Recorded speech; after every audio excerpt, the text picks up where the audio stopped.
मैं तो ओपनली कहना, मैंने दिन ਦੇ ਵਿੱਚ 100 ਫੋਨ ਆਉਂਦੇ ਤੇ ਮੈਂ ਇੱਕ ਚੁੱਕਦਾ ਮੁਸ਼ਕਿਲ ਨਾਲ। ਤੇ ਸੰਜੇ ਜੀ ਨੂੰ ਥੋੜੀ ਮੈਂ ਕਹਿੰਦੇ ਕਮਰੇ में ਹੋਏ ਰਹਿਣਾ ਰਾਤ ਨੂੰ 12 ਵਜੇ ਤੱਕ, ਮੈਂ ਦਿਨੇ ਨਹੀਂ ਚੁੱਕਦਾ ਫੋਨ। ਤੁਸੀਂ ਲਾਓ ਉਹਨੇ ਦੇਖੋ ਚੱਕੇਗਾ। ਇਹ ਤਾਂ ਮਹਾਰਾਜ ਤੁਹਾਡੀ ਇਮੇਜ ਡਾਊਨ ਕਰ ਰਿਹਾ ਹੈਗਾ ਕਿ ਮੈਂ ਫੋਨ ਨਹੀਂ ਚੱਕਦਾ। ਨਹੀਂ ਮੇਰੇ ਕੋਈ ਇਹਨਾਂ ਦੀ ਇਮੇਜ ਨਹੀਂ, ਇਹਨਾਂ ਨੂੰ ਕਰੋ, ਮੈਨੂੰ ਕਿਉਂ ਕਰਦੇ ਆ? ਕਹਿੰਦੇ ਜੀ ਇਹਨਾਂ ਦੇ ਥਰੂ ਆਓ। ਕਹਿੰਦਾ ਮੈਂ ਆਪ ਆ ਜਾਣਾ। ਨਹੀਂ ਨਹੀਂ ਇਹਨਾਂ ਦੇ ਥਰੂ ਆਓ। ਚਲੋ ਜੀ ਲਓ ਜੀ ਕਰੇ ਸ਼ੁਰੂ। ਪਹਿਲਾਂ ਤਾਂ first of welcome to all on this teacher day.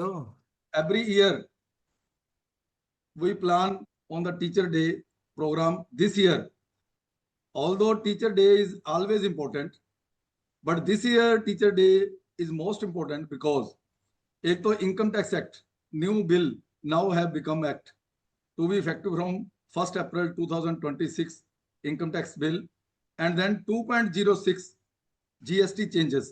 Although we see that these are the rate changes, but many other things has also been done. जब नोटिफिकेशन आएंगी तब पता चलेगा। जैसे आज ही कोई इंटरमीडिएटरी सर्विसेज के रिगार्डिंग भी कोई उसमें उन्होंने अमेंड किया है सेक्शन, जिसके कारण एक्सपोर्ट ऑफ सर्विस को पैरेलल करने की कोशिश की गई है ताकि वर्ल्ड वाइड वो एक्सपोर्ट ऑफ सर्विस माना जाए।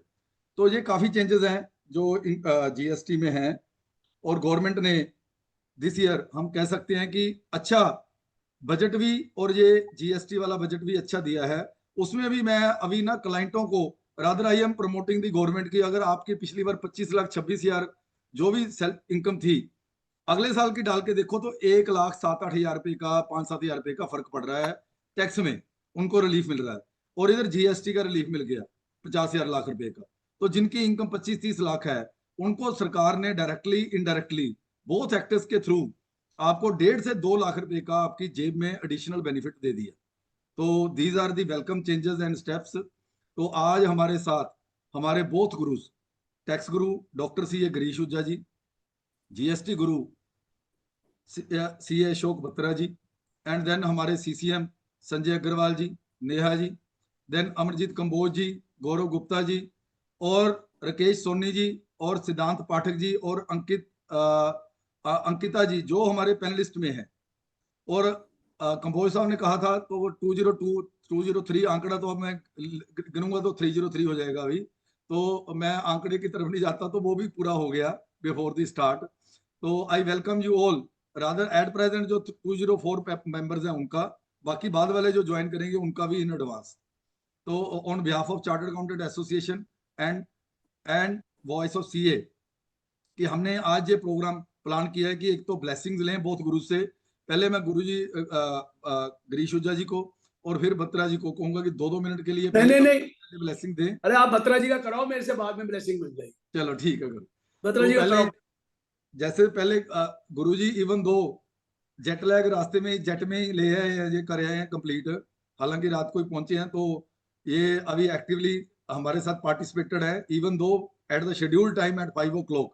रादर वही बार मैंने इनको कहा कि हमने आधा घंटा पहले बत्रा जी को रखा है कि आपका जेट लैग और आधा घंटा आप सो सको, तो पर इनको नींद कहाँ आती है ना इतने मेंबर देख के, तो इस वजह से ये पूरे टाइम पे ज्वाइन हो गए हमारे साथ। तो टू स्टार्ट नहीं आती मुझे मेंबर का प्यार को नींद नहीं देने देता। तो संजय अग्रवाल जी को रिक्वेस्ट करूंगा कि वो वेलकम करें और 2 शब्द कहें, फिर हम बत्रा जी के साथ स्टार्ट करेंगे विद 2.0 एंड जो रिसेंट सुप्रीम कोर्ट जजमेंट आई है केसी वो क्या नाम है उसके रिगार्डिंग, जो इंटरमीडिएटरी सर्विसेज के रिगार्डिंग, उन दोनों के ऊपर Sanjay Agarwal ji. Thank you Ashwini ji. Doctor Girish Ahuja and Shri Ashok Batra ji को मेरा नमन, और टीचर्स डे की आपको नमस्ते, और आशीर्वाद आपका सबसे जो है वो हमें हमेशा बना रहे। और एनालिस्ट में Amarjeet Kamboj ji, Gaurav Gupta ji, doctor Neha Agarwal, Raman Seth ji, Ashok ji, and Rakesh Soni ji, Siddhant Pathak ji, and all other those who are in participants. ये जो टीचर्स डे का हमारा एक हर बार ये रहता है कि हम एटलीस्ट 15-15 मिनट अपने दोनों मेंटर्स, अपने दोनों गुरुओं को वॉइस ऑफ सीए और चार्टर्ड अकाउंटेंट एसोसिएशन के साथ अपने जोड़ें और उनकी हमेशा ब्लेसिंग लें। कोशिश करते हैं कि कोई साथ में सब्जेक्ट मैटर भी डिस्कस हो। So this is something new what we are doing for last so many years. और मैं भगवान से प्रार्थना करूंगा कि वो भी हमें इस चीज को कंटिन्यू करने के लिए शक्ति दे और हमेशा ही हमारे दोनों गुरुओं का जो है आशीर्वाद मिले। और मैं चाहूंगा कि अश्विनी जी 2 मिनट नेहा भी अगर कुछ ऐड करना चाह रही है तो नेहा जो है उसको जो है बोले। इसके बाद प्रोग्राम जैसे आपको शुरू करना हो आपके क्षेत्र। Thank you so thank you much. Sanjay ji.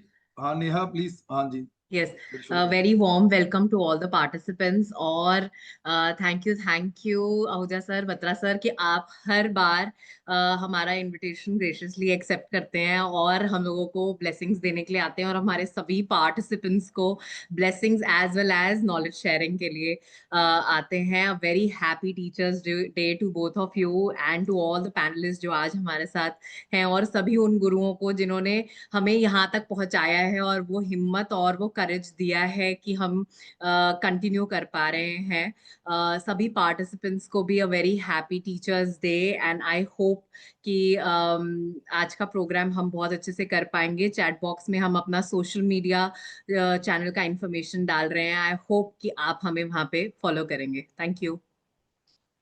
Thank you Neha ji.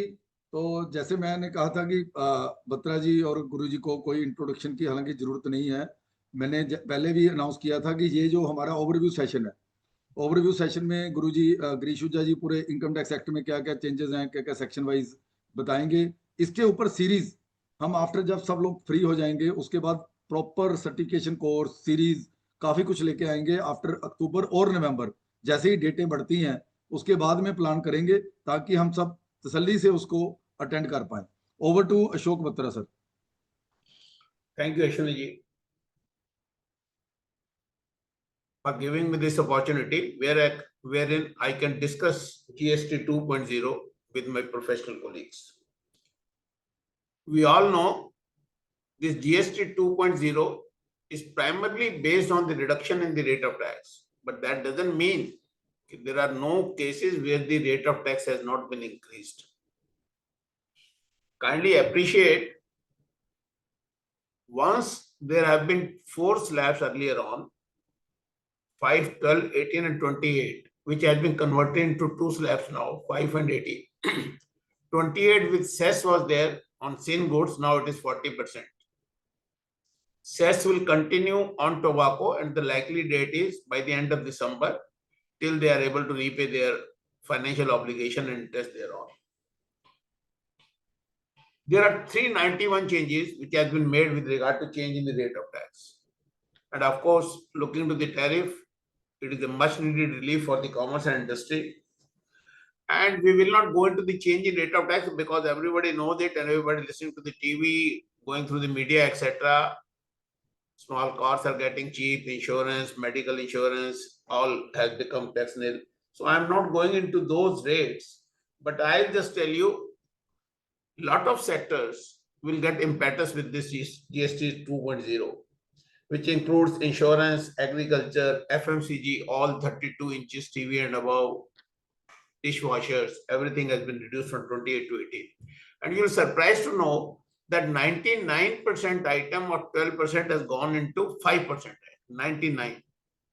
And 90% item of 28% has gone to 18%. But still, there are different kind of businesses. For example, you are buying a residential flat wherein there is a written agreement which has been covered under Indian Contract Act, and he is giving you residential flat and charging you GST 5% without rate of tax. I am talking about not only this construction, this residential flat sale, but I am talking about in general. There have been number of cases where the business has been paying tax at 5% without ITC. Now, kindly look at this fact that their ITC was not available and the cost of input has been reduced considerably. I am again coming back to the example of flat. For example, Arbor Flats has been issued by DLF. Let us say, for the sake of simplicity, 10 crore is the price. Now the cement, which is 25% of the construction cost, is being purchased at 18%, 28 to 18. Marble, 18 to 5. Granite, 18 to 5. Huge saving in the construction cost. And there is a contract between me and the DLF.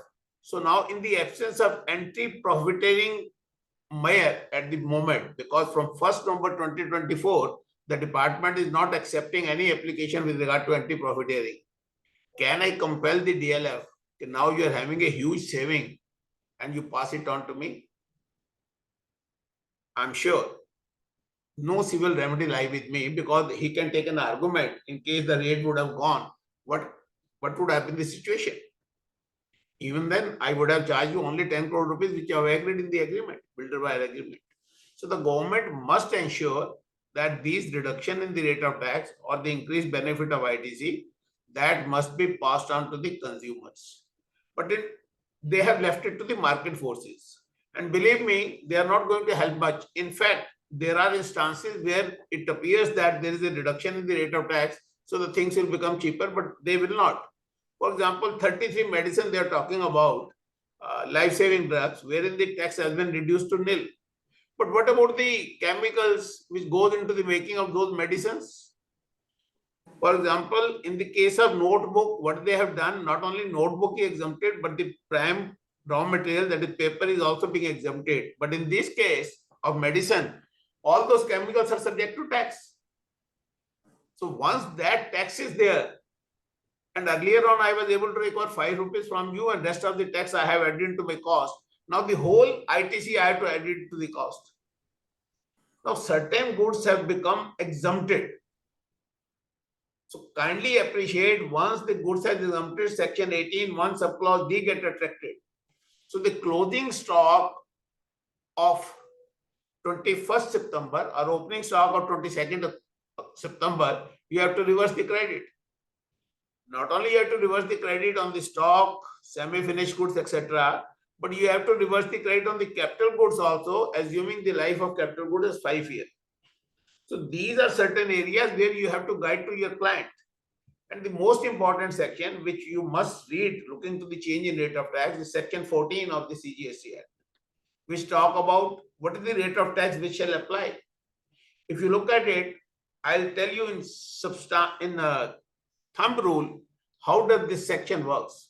It says if you are providing a service before the change in rate of tax, then the old tax should apply, with the only exception if the invoice has been raised subsequent to the change in rate of tax, and the payment has also been raised subsequently, to avoid the civil dispute.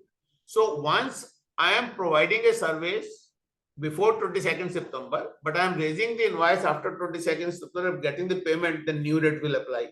Similarly, when I am providing a service after the change in rate of tax, but I have raised the invoice and received the payment subsequent to that, then my old rate will be there. Now, there is a huge planning which can be used here. For example, in the case of automobile, there are instances where the tax has come down. There are instances where the cost has gone up. So wherever the cost has gone up, in case you take the payment and issue the invoice prior to the change in rate of tax, old rate will apply. So wherever you want to defer it, you can do that. And one very, very important thing which you must understand, that with the abolition of 12% slab, now 5% has become 18%. There are certain industries where there is an option to pay the tax either at 5% without ITC or at 12%. Now that 12% has shifted to 18% GTA. Now you have to think over it. If you have opted for 12% with the benefit of ITC, and then earlier on the ITC amount was this, now the output tax liability is increased by 6% substantially. So even if there may be a marginal increase in the credit of automobile because the cess has gone, or cess ka credit aapko milta nahi tha, now the rate is 40% or 28% or 18%, whatever you tax pay, the whole amount is available as a credit. But now 12% rate has gone. So kindly appreciate, now your liability has to be discharged at 18%. So it requires a planning and guidance to your client whether they should continue with that option of 12% with the ITC, which is going to be 18% with the ITC from 22nd of September. Then department is saying, and in fact, we have observed from the set of our client, and even in frequently asked questions, the department has admitted that wherever there was inverted duty structure, those instances were very rare earlier on. Now that has increased. Pharma industry, real estate, and number of other industries where this effect has been multiplied because my output tax liability has been reduced, my inputs are taxable at the same rate, so the refund is there. So they are coming out with a scheme of operationalization of refund, wherein they say, in the case of inverted duty export or supply to SEZ, 90% refund shall be given on provisional basis, subject to risk parameters in a specified period, 3 days or 7 days. My point is, this kind of scheme was already there. But what happened to that? It has never seen the light of the day. Your officers are sitting on the files, not giving the refund. If that being so, then this refund will become a cause of concern for the business. On the one hand side, things become easy for the consumer, but in case my inverted duty structure has further been deepened, and then I have to go to the department seeking a refund, getting a refund for itself was a difficult task. But now that thing will become very, very difficult. The government must ensure that while granting the refund, they issue the notification or rule, whatever, they must be followed religiously. Of course, they are coming out with one small amendment wherein you have been exporting goods through postal, etc., where the value is less. There was no refund available if the amount of refund was less than 1,000. Now that is being permitted. But kindly listen to it and understand it very carefully. जहां तक inverted duty structure या post sale discount या intermediary की बात है और ये refund की बात है, ये अमेंडमेंट आज नहीं होने वाली है. जहां तक इंटरमीडिएट जो अश्विनी जी कह रहे थे, मैं केस भी जजमेंट करूंगा केसी ओवरसीज एजुकेशन वाला, बट आप ये समझ लें फाइनेंस बिल पास होगा, वो इनेक्ट होगा, क्योंकि ये सिर्फ सेक्शन 13 में अमेंडमेंट है, SC/ST एक्ट में अमेंडमेंट नहीं चाहिए, IGST एक्ट में अमेंडमेंट है, तो शायद ये मई में एप्लीकेबल हो जाए. लेकिन बाकी जो अमेंडमेंट है पोस्ट सेल डिस्काउंट वाली, Section 15 वाली, which is going to be a major relief for the industry because there is a lot of litigation going on this issue, तो वो अगस्त 2026 से पहले नहीं हो पाएगी. हाँ, रिफंड एक ऐसा प्रोसीजर है जहां वो चाहते हैं कि yes, it can be operationalized by way of notification. अब उन्होंने कहा 2 सिंप्लीफाइड रजिस्ट्रेशन हम करेंगे. एक तो जहां आपकी लायबिलिटी 2.5 लाख टैक्स की पर मंथ है. अब आप इसको देखिए, ये आपको 4480 से मैच करने वाला है. I don't know what will be the benefit, but as the press release suggest, because there are no notification right now, उसके हिसाब से 2.5 lakh output tax liability per month means 30 lakh. So in case my turnover, if I am dealing in goods which are taxable at 5%, then up to 6 crore I can have advantage of this simplified scheme. And if I am dealing in goods which are on 18%, then this turnover may be 1.65 crore. Similarly, they are coming out with another good scheme. If I am selling the goods through electronic commerce operator, then certainly I have to seek registration wherever I am making a supply. So they are coming out with a scheme where you can opt for single registration and you can make supply through electronic commerce operator throughout India. That is really good. Intermediary services, it is a big relief, but at the same time, kindly appreciate wherever you have been engaging the foreign agent to book order for you, now you will be liable to pay tax under reverse charge. Ludhiana का garment exporter ने अगर USA का कोई agent appoint किया पहले, because the location was place of supplier and he was outside India, report में उसको tax नहीं देना पड़ता था. ये तो बेनिफिट हो गया बाइंग एजेंट्स को, इंडिया वालों को, क्योंकि ये इंटरमीडिएट बन जाएंगे जब भी बनेंगे, साल में सवा साल में, तो उनकी लायबिलिटी एग्जम्प्ट हो जाएगी. बट जितने इंडिया के एक्सपोर्टर हैं जिन्होंने बाहर के फॉरेन एजेंट लिए, उन पे लायबिलिटी कॉरस्पॉन्डिंगली आएगी भी से. इस प्रोविजन का कुछ ना कुछ क्रिटिसिज्म होगा और पता नहीं ये प्रोविजन आ पाएगा नहीं आ पाएगा, because earlier on they used to say कि हम एक्सपोर्ट को सस्ता करना चाहते हैं, इंपोर्ट को महंगा. तो जब फॉरेन कंट्री वाला आपको अपॉइंट करता है वो इंपोर्ट करता है, हमारा इंडिया वाला इंपोर्ट करता है, तो हम उसको टैक्स को ज्यादा लगाएंगे ताकि आप पे ना लगे। बट एनीवे अब वो ये रिलीफ देना चाह रहे हैं तो इसका कॉरस्पॉन्डिंग इफेक्ट उन एजेंट्स पे भी आएगा, उस इंडस्ट्री पे भी आएगा जो फॉरेन एजेंट अपॉइंट करते हैं, because in case of foreign agent recipient base हो जाएगा, place of supply in India हो जाएगी, तो इंपोर्ट पे आपको टैक्स देना पड़ेगा अंडर रिवर्स चार्ज। फिर एक क्वेश्चन आया बिजनेस की प्लानिंग का। जैसे मैंने आपसे कहा कि जीटीए या बाकी जहां भी इंडस्ट्री में 5% और 12% पे विद आईटीसी था वो 18 हो गया, तो you have to do that planning. एक अच्छी खबर और आई, वो आई ट्रिब्यूनल के बारे में कि वो सितंबर 2025 तक अपीलें लेना शुरू कर देगा, 2025 दिसंबर तक हियरिंग शुरू हो जाएंगी, and backlog appeals can be filed by 30 June 2026। So that means जो इन्होंने पहले कहा था कि जिस दिन ऑफिस आएगा, जिस दिन प्रेसिडेंट ऑफ बिजनेस को ऑक्यूपाई करेगा ऑफिस को, उसके 3 महीने में होगा, तो अब they are going to give more time. सितंबर में अगर ऑपरेशनलाइज हो जाता है और जून तक दे रहे हैं, that means they are giving 9 months to you to clear the backlog. एक और अच्छी बात उन्होंने की, हालांकि ये प्रोविजन 2019 में आया था। इस प्रोविजन में क्या था, अगर मैं एक सोलर मैन्युफैक्चरर हूं, मैंने गुजरात में लगा दी एक application before the authority of advance ruling, उसने कह दिया आपकी प्रोडक्ट 12% टैक्सेबल है, हरियाणा में लगा दी, उसने कह दिया 18% है। तो 2019 में ये प्रोविजन लाए थे कि जहां एक ही पैन नंबर के अंदर 2 अथॉरिटीज अलग अलग रूल करेंगे, you can apply to the national authority. 19 के बाद वो प्रोविजन नोटिफाई नहीं हुआ। अब उन्होंने आगे ये कहा है कि जो प्रेसिडेंट बेंच है ट्रिब्यूनल की, वो इस अथॉरिटी को होगी, और जहां जहां ऐसे केसेस हैं you can file the cases. Again I am saying जो वहां स्टैट्यूटरी प्रोविजन में चेंजेस है वहां और टाइम लगने वाला है। अब मैं बात करता हूं जो अश्विनी जी ने कहा with regard to the KC overseas education private limited. ये एक जजमेंट है बॉम्बे हाई कोर्ट की, which is in the context of GST.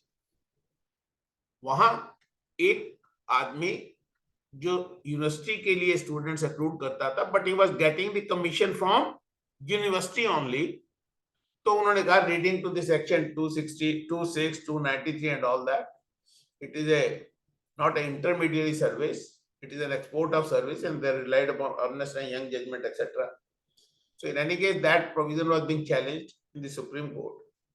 अब सुप्रीम कोर्ट ने उस ऑर्डर को एसएलपी ऑफ द डिपार्टमेंट को डिसमिस किया है, अपील नहीं है ये। SLP of the department has been dismissed by passing a non speaking order, so that means it does not become a judgment under article 141 of the constitution. इसकी आप ये नहीं कह सकते ये सुप्रीम कोर्ट की जजमेंट है, अभी आप बॉम्बे हाई कोर्ट ही इसको कहेंगे, वो 141 नहीं है, उसको स्टे नहीं दिया गया, but yes of course SLP has been dismissed. But इसकी सिग्निफिकेंस खत्म हो जाएगी अगर हम बात करेंगे once the amendment of intermediary has been made out. Once that amendment becomes applicable, maybe in couple of months now, then of course it has no meaning, because intermediary का meaning ही यही होगा, लोकेशन ऑफ सप्लायर नहीं होगा, recipient based general rule में चली जाएगी, तो they are providing services to the foreign university. But इस जजमेंट को अगर आपने प्रेजेंट कंटेक्स्ट में भी अप्लाई करना है तो आप देखिएगा कि यहाँ फैक्ट्स बड़े पेकुलियर हैं। I am recruiting the student, but I am getting commission from the recipient. It's not service tax case, it is GST case where the term service recipient has been defined. The one who is liable to pay the tax, he is the service recipient. बहुत सारे cases में ये जो agent है, education agents हैं, ये student से fees लेते हैं, वो एग्जाम नहीं होगी। ये आधा कोर्स यहाँ कराते हैं और आधा यूनिवर्सिटी वाली वहां कराती है और उसके बाद डिग्री देती है, ये वो केसेस कवर नहीं है। यहाँ सिर्फ limited number of cases are covered wherein you are recruiting the students and getting a commission from the foreign university. To that extent you can certainly say, but on that particular issue there is already 3 tribunal judgment also, Chandigarh, Ahmedabad, Calcutta, wo judgment bhi already thi, and they have mentioned one of the judgment in their Bombay High Court ne us judgment ko apne judgment mein bhi refer bhi kiya hai besides Ernst & Young. So this is with regard to KC overseas, which is going to be nullified once the amendment in section 13 is being made. Issues तो बहुत हैं, मैं अभी G19 की meeting में था, 1 घंटा वहां बोला, लेकिन यहाँ मुझे आधे घंटे का टाइम था, तो accordingly I have tried to cover up the matter in this 30 minutes. Over to Ashwini ji, if there is any sir question. अगर कोई है 5-7 मिनट और कर सकते हो, आपको दिया भी तो 8-9 मिनट लेट है। नहीं, मुझे कोई इशू नहीं है, but the only thing is sir का है ना, मैं तो हिम्मत नहीं करता हूँ, सर का 1 मिनट भी मैं नहीं लेता हूँ कभी भी। वो सर जी क्यों शर्मिंदा कर रहे हैं बत्रा जी? सर ਤੁਹਾਡਾ सब्जेक्ट ਵੱਡਾ है सारा, साडा की है, साडा तो 4 महीने होता है। होता है जिन्हें रोजाना अमेंडमेंट आती है, नहीं अमेंडमेंट ਵੱਡਾ है आजकल। but kindly appreciate none notifications available ne, these are only guiding principles. If I say something now and tomorrow it doesn't happen, of course we can deal with that. With regard to change in rate of tax, there's a huge change. Batra जी एक चीज बताओ। Sir ये कह रहे हैं गुरुजी पहले कहते थे ब्यूटी पार्लर बहुत खुल गए, हाँ मैं अब बता तो रहा ज्यादा हूँ। खुल जाएंगे, 18 की जगह 5% में आ गए ब्यूटी अरे पार्लर। ब्यूटी पार्लर 5% और कोचिंग क्लासेस 18%।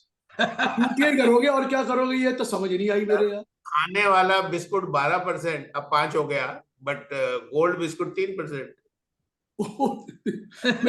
ये समझ नहीं आ रहा, ये ब्यूटी पार्लर के, मैंने कहा था ब्यूटी पार्लर की इनकम, ब्यूटी नहीं है हमारे कंट्री में, जितने ब्यूटी पार्लर बन गए उनको 5% कर दिया। लॉ कर इसलिए दिया सर 5%, 18% उस पर टैक्स सरकार को मिलता नहीं है, वो सिर्फ उतने ही सेल दिखाता है, B2C है, कहीं रिफ्लेक्ट नहीं होती वो सेल, वो सिर्फ उतने ही सेल दिखाता है जितने उसको खर्चे मीट करने होते हैं। एक मिनट सर, अब 5% करने में या तो मिलेगा नहीं, ITC जाएगा नहीं, कहीं ब्यूटी पार्लर किसी घर में देखा है, सारे मॉल में सारे अच्छे किराए के उस पे हैं, तो उस किराए वाला ITC नहीं मिलेगा, बल्कि रेस्टोरेंट वाले भी आपको पता होगा इस बात पे चिल्ला रहे थे कि हमें 5% कंपल्सरी ना करके आप हमें 12% पे विद ITC दे दो, अब 18 हो जाएगा, तो वो डिमांड अब शायद नहीं आएगी। तो ब्यूटी पार्लर वालों को जो किराए का ITC नहीं मिलेगा वो एडिशनल कॉस्ट होगी। सर बात पता क्या, FM ब्यूटी पार्लर के अंदर बेटी की वजह से जाती है वहां पर, इसलिए 5 कर दिया है FM की वजह चलिए ठीक है। आप तो बाल ड्राई करते हो सर, आपको तो फायदा हो गया। हंस खेल लो सर, जो करना है उन्हें करना ही करना है। मैं भी जानता रोड पे मेरे 500 रुपए की कटिंग फीस लेता, 90 रुपए लेता है टैक्स, 25 लगने मैं इस करके अपनी कटिंग भी पोस्टपोन करती है भाई तो बाद, मैं बोल भाई तो बाद। अश्विनी जी, स्मृति का एक क्वेश्चन है वो पढ़ लो। हाँ जी, हाँ जी, स्मृति जी पूछ लो, आप तो पैनलिस्ट में हो, मैं कहा पूछ ही लो क्वेश्चन। थैंक यू जी, थैंक यू। नमस्कार सर। नमस्कार जी। नमस्कार सर, ये बेकरी आइटम्स पे पहले हमारा 18 ही था सब कुछ, अब तो 5 पे आ गया है, तो without input tax credit. Madam notification नहीं है, कई जगह तो उन्होंने क्लैरिफाई कर दिया है विद ITC है, कई जगह विदाउट ITC लिखा है, unless otherwise the notification is not there, I can't comment on it। ठीक बात है। Press release it has got no validity, इसकी कोई औकात ही नहीं है, and in fact after issuing the press release sometimes they think over it and they find यार ये तो गलती हो गई, ये तो इसको छोड़ देते हैं, and then they don't issue the notification also, so till the notification comes we cannot comment on it, but most likely it will be without ITC because restaurant में भी यही है। हाँ जी अंशुल जी, एक क्वेश्चन लेंगे बस, अंशुल जी का हैंड रेज था और एक पुरी साहब का है। पुरी साहब, हाँ जी। हेलो, हाँ जी नमस्कार, मोहनपुरी बोल रहा हूँ। हाँ जी सर, ये जो सुप्रीम नहीं जानता, will it be applicable to service tax cases also जो पेंडिंग चल रहे हैं पुराने? सर्विस टैक्स और GST में ना इंटरमीडियरी की डेफिनेशन सेम है, एब्सोल्युटली कोई कॉमा का नहीं, कोई कुछ डिफरेंस नहीं है, but the only difference is GST law में सर्विस रिसिपिएंट को डिफाइन किया गया है, which is one of the basis of this judgment. Service recipient means the person is liable to pay the tax. But Service Act में, Finance Act में service recipient defined नहीं था। Okay, common sense यही कहती है कि जिस आदमी को प्रोवाइड कर रहे हो, if he is liable to pay the payment, maybe the payment made by somebody on his behalf, doesn't matter, but then that is the legal definition which was not available. But principally concept is same, so these judgments should apply. This one should apply. Thank you sir. Thank you. Higher level पे तो करवा लेंगे, but नीचे वाले officer तो ये कहेगा सिर्फ सर्विस रिसिपिएंट डिफाइंड नहीं है, फलाना नहीं है, ढिमकाना नहीं है, but practically it will certainly follow. और हम पहले भी करवा रहे हैं, अब तो ट्रिब्यूनल की बहुत सारी 3-4 जजमेंट आ गई है, अगर आप ये पढ़ेंगे ना केसी ओवरसीज तो mention. Thank you sir. Anshul ji पूछिए, आपका बस एक ही क्वेश्चन लेंगे क्योंकि फिर डिटेल्ड प्रोग्राम करवाएंगे बत्रा जी का जैसे ही नोटिफिकेशन आएंगी। Thank you sir. आफ्टर 15। सबसे पहले आज टीचर्स डे पे जितने भी यहाँ महान भावक बैठे हैं, सब the pillars of their subjects हैं, उन सबको मेरी तरफ से वेरी हैप्पी टीचर्स डे। आप हमेशा ज्ञान बांटते रहे हम सबको। सर मेरा क्वेश्चन बत्रा सर से छोटा सा दो कंसर्न्स हैं। एक तो at present we have 4 rates of tax, तो सर 2 रेट क्यों बोला जाता है, 5 और 18? 3% 40% को इग्नोर किया जाता है, एक कंसर्न। सेकेंडली जो रजिस्ट्रेशन प्रोसेस समझ नहीं आया अंशुल जी, आपने क्या कहा? आपकी आवाज कट गई थी।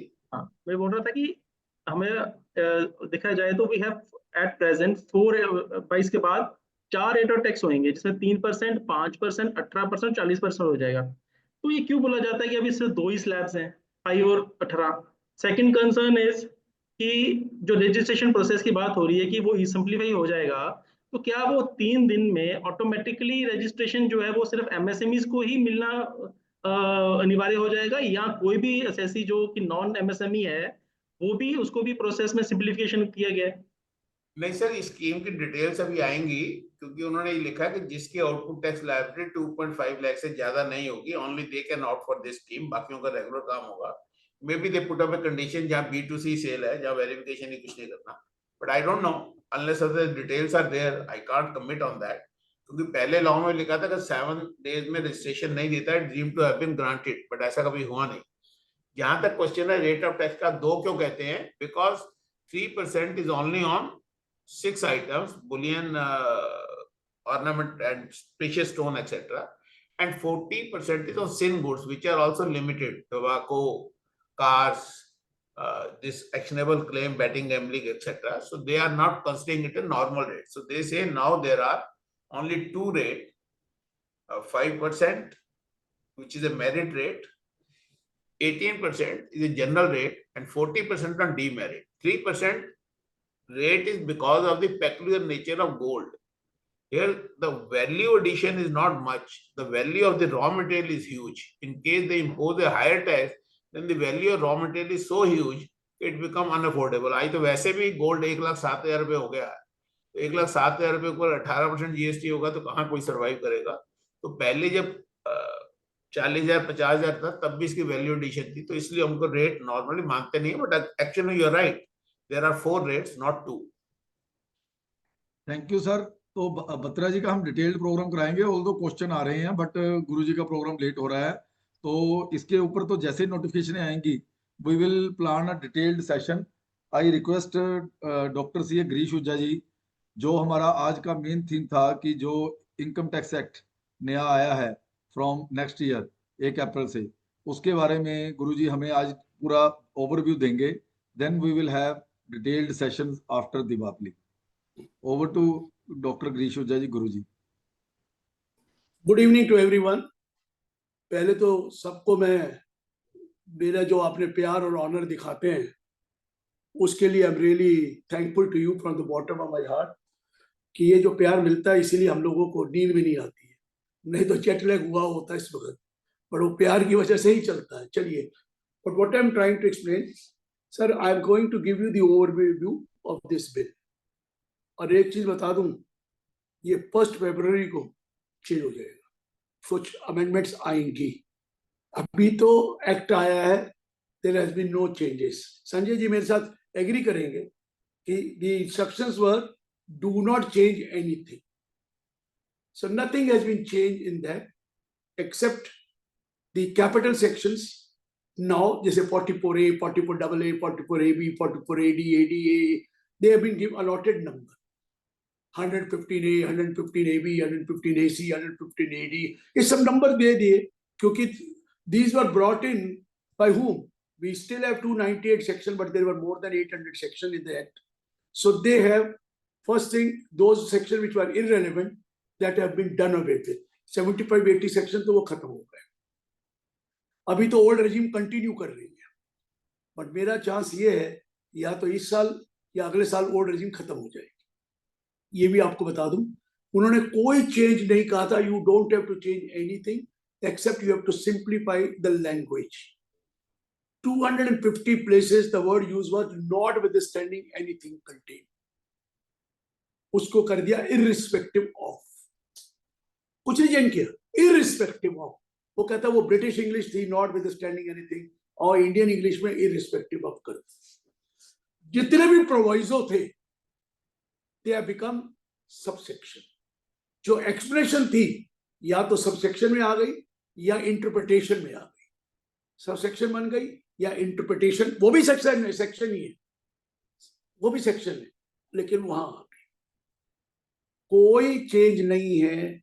जो इररेलेवेंट थे उनको हटा दिया गया, जो रेलेवेंट थे उनको रिप्रोड्यूस किया गया, but of course in a simplified language, easy to understand.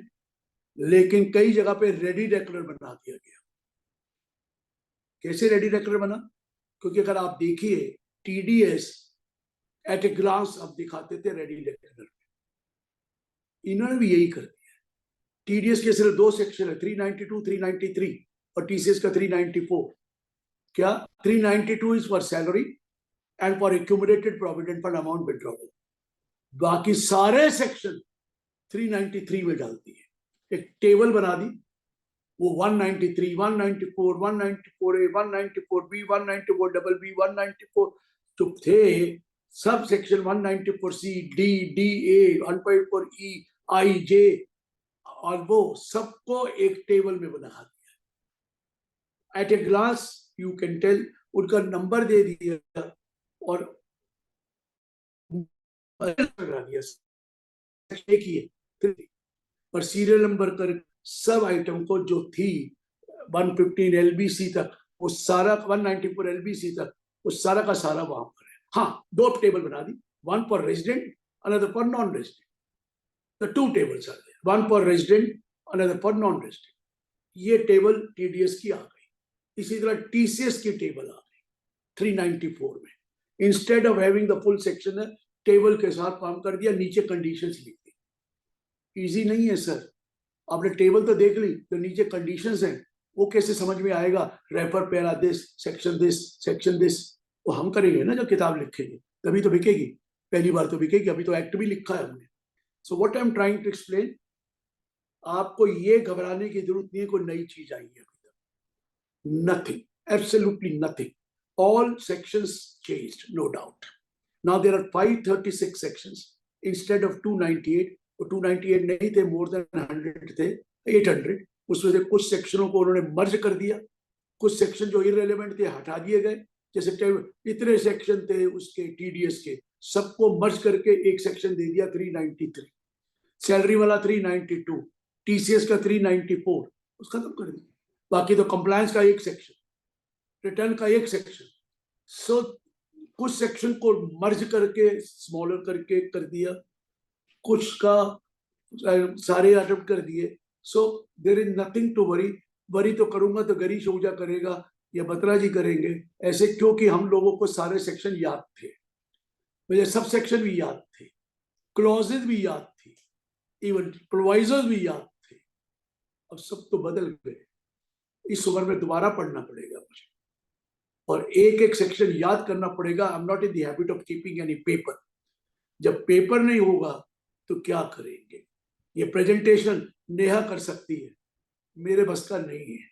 Presentation Neha कर सकती है और अपने बाप को, अपने फादर को हेल्प कर सकती है। मेरी तो बेटियां बाहर बैठी है, वो कोई presentation. So what I am trying to explain, मैंने नाम किसी का नहीं लिया, मैं कहा आहिस्ता आहिस्ता लूंगा, और एक का नाम शुरू कर दिया, नेहा, डॉटर ऑफ श्री संजय अग्रवाल। तो ये काम ये करेंगे। ये बच्चे आजकल के बच्चे हैं जो ये चीजों में जा सकते हैं, they can make presentations and all that. We are of the old school of thought, जिनको कोई प्रेजेंटेशन देने की आदत नहीं है, आंखों में आंखें मिलाकर बात करते थे। ये लोग प्रेजेंटेशन वाले देखते उधर हैं और सुनते किसी और की हैं, तो कहीं पे निगाहें कहीं पे निशान। ये प्रेजेंटेशन में होता है, क्योंकि वहां पर देखो उधर और सुनो उसकी जो स्पीकर है, तो स्पीकर भी बड़ा रिलैक्स रहता है कि वहां से पढ़ के सुनाना ही तो है। लेकिन हम लोगों को बड़ी मेहनत करनी पड़ती है सर, एक एक सेक्शन को याद करने के लिए, और इस उम्र में हमें कराओगे। लेकिन chartered accountant is capable of doing anything. जो हार्डवर्क सीए करता है वो कोई कर ही नहीं सकता है। सो मैं तो बेस्ट एश्योर्ड हूं, I have nothing to worry. I will read each and everything and come back to you whenever we have detailed discussions on Income Tax Act 2026, section by section down. Nothing to worry about that. But what I'm trying to explain, आप लोगों को कोई घबराने की जरूरत नहीं है। Download old, new comparative chart. Download new old comparative chart. अब जिसको ओल्ड याद है वो नया देख ले, जो नया पढ़ रहा है उसको देखना है तो ओल्ड देख ले, दोनों टेबल पे रख लीजिए अपनी, और रोज आना कुछ कुछ देखते रहिए, आदत पड़ जाएगी। वैसे मुझे पता है अनलर्न करना बहुत मुश्किल है, जो इतने सालों से कर रहे हैं वही सेक्शन याद रहेंगे, अब नए आएंगे, it will take lot of time. अभी भी कंपनी लॉ का संजय जी मुझे ओल्ड सेक्शन ही याद रहते, नए याद नहीं रहते। हालांकि कब से कंपनी 2013 से आ गया और हम 1956 वाले हैं, वो ही याद करते हैं। कंबोज जो भी ये एग्री करेंगे मेरे साथ, हमें पुराने याद आते हैं। रमन जी भी एग्री करेंगे सेठ साहब कि हमें पुराने याद आते हैं।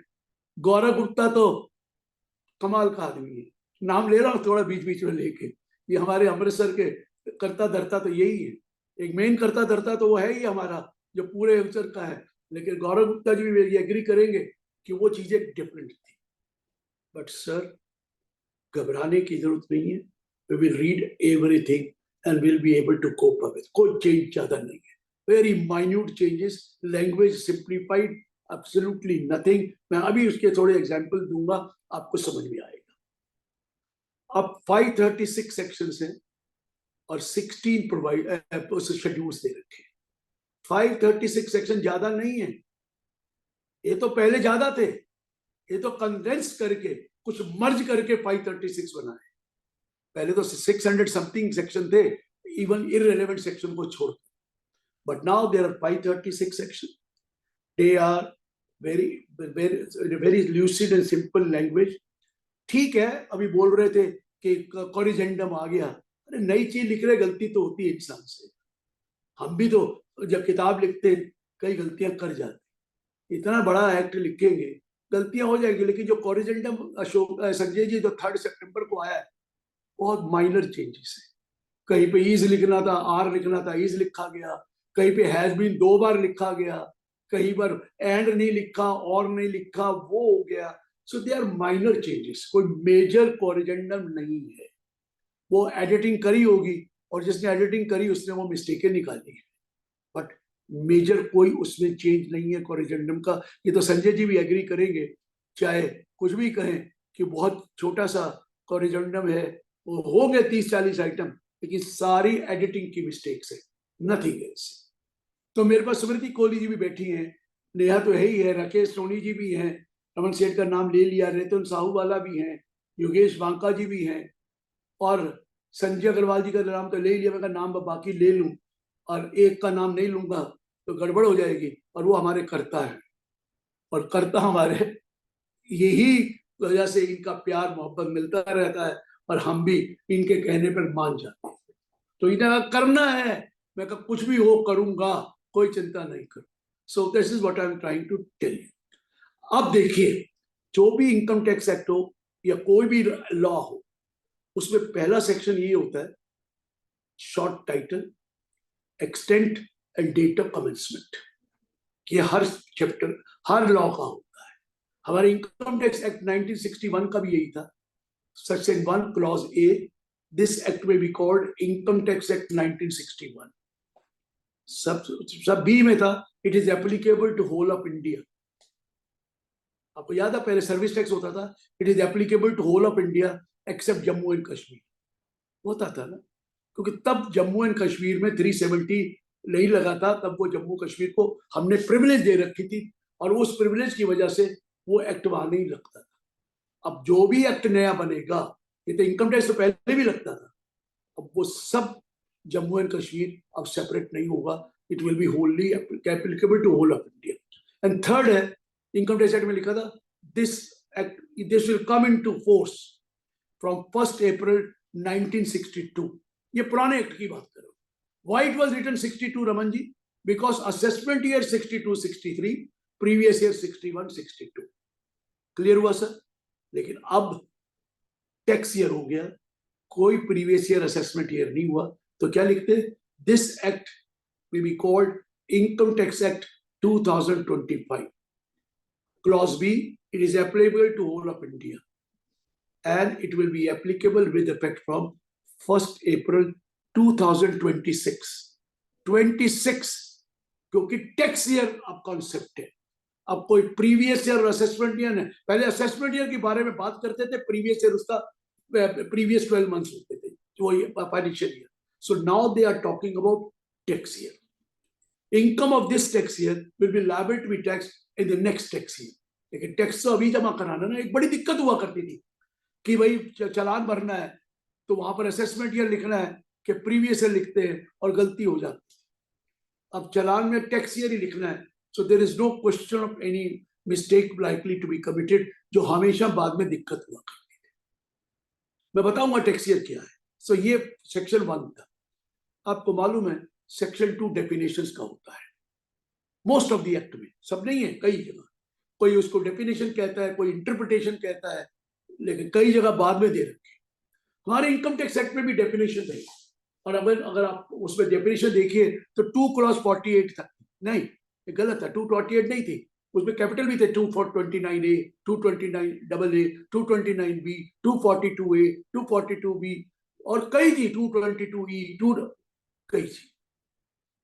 अब क्योंकि सब सेक्शन को अलॉट कर दिया गया है, इसलिए अब कोई भी EABC नहीं है। Now section 2 has 112 clauses, 112 definition दे रखी है। कुछ डेफिनेशन चैप्टर के एंड में हुआ करती थी और चैप्टरों में, they have been brought in the beginning. Senior citizen की डेफिनेशन 5 जगह पे दे रखी थी मैंने। अब सीनियर सिटीजन की डेफिनेशन सीधा सेक्शन 2 में ले आए, ताकि बार बार सेक्शन 2 में वही डेफिनेशन आती है जो पूरे एक्ट में यूज होती है। तो इसलिए सीनियर सिटीजन की डेफिनेशन लाकर 5 जगह से हटा दी। बहुत डेफिनेशन ऐसे थी, कुछ डेफिनेशन कहीं और थी। अकाउंटेंट की डेफिनेशन सेक्शन 288 में होती थी। अकाउंटेंट, चार्टर्ड अकाउंटेंट से बोलते हैं, वो पहला ले आए सेक्शन 2 clause 1। क्लॉज होता है, सबसेक्शन नहीं होता सेक्शन 2 में। अकाउंटेंट की डेफिनेशन नाम बदल दिया। So those have been changed, बाकी कुछ नहीं है। 2 clause 112 हो गया, जो एग्रीकल्चर इनकम 2.1 में था वो 2.5 हो गया है, जो असेसी 2.7 था वो 2.11 हो गया है, जो असेसमेंट ईयर तो खत्म ही हो गया, 2.9 खत्म हो गया, जो पर्सन 2 clause 31 में था वो 2 clause 77 में चला गया, जो चैरिटेबल पर्पस 2 clause 13 में था वो 2 clause 20, जो कैपिटल एसेट 2 clause 3 में था, मीनिंग ऑफ कैपिटल एसेट, वो 2 clause 23 हो गया है, जो डिविडेंड 222 था वो 2 clause 40 हो गया है, जो इनकम 2 clause 24 में थी वो 2 clause 49 हो गई। चेंज नहीं है, ही बदले गए, क्लॉजेस बदल गए, नंबर बदल दिए गए। वो 2 clause ओपन बॉन्ड जो सेक्शन 2 clause 48 में था वो 112 हो गया। So what has happened is number of the clauses have changed, but the contents, the text more or less is little difficult। बाकी कोई चेंज नहीं है सर, सब कुछ वही है जो आप पढ़ चुके हैं, लेकिन अब उसका नंबर क्लॉज का बदल जाएगा। 229A होता था double a long term capital asset का, 229B होता था लॉन्ग टर्म कैपिटल एसेट का, वो 262 और 263। कैपिटल शॉर्ट टर्म कैपिटल है 242A और 242B, वो 102 और 103 हो गया। लैंग्वेज वही है, लेकिन सेक्शन क्लॉज बदल गई, क्योंकि इसमें तो क्लॉज बोलूंगा ना, सब सेक्शन नहीं बोलूंगा, क्लॉज बदल गई, 102 103 हो गया। So what I am trying to explain, easy way यही है, ओल्ड साथ में रखिए, नया पता लग जाएगा। नया पढ़ रहे हो तो ओल्ड करना तो वो पता लग जाएगा, पढ़ना तो पड़ेगा। और वो सीए जमाना चला गया जो पढ़ के हम बाद में कुछ नहीं करते थे। पहले तो हम एसएससी ऑफिसर को भी कहते थे सर देख लो ना, अब देखना कहाँ है, वो हमें दिखाई नहीं देता, वो तो बेसलेस हो गया। So what is this, now you will have to read, you have to understand the law. Kamboj साहब तो पहले भी बहुत पढ़ते थे, उनके लिए तो क्या कहना है। समन सेठ जी भी काफी इंटरेस्ट लेते थे, मुझे याद है, लेकिन गौरव गुप्ता इतना इंटरेस्ट नहीं लेता था सेक्शन में। अब लेना पड़ेगा, अब लेना पड़ेगा, क्योंकि वो जीएसटी है, जीएसटी है, गौरव गुप्ता जीएसटी है। मुझे पता है जीएसटी है, तो क्या इनकम टैक्स नहीं देखेगा, देखना पड़ेगा उसको। ऐसा नहीं है सर, अपना टैक्स तो देना है। अब वो वाली बात मैं नहीं कहना चाहता। अब संजय जी मेरे को बुलवा देते हैं कि आप सीधे हो जाओ।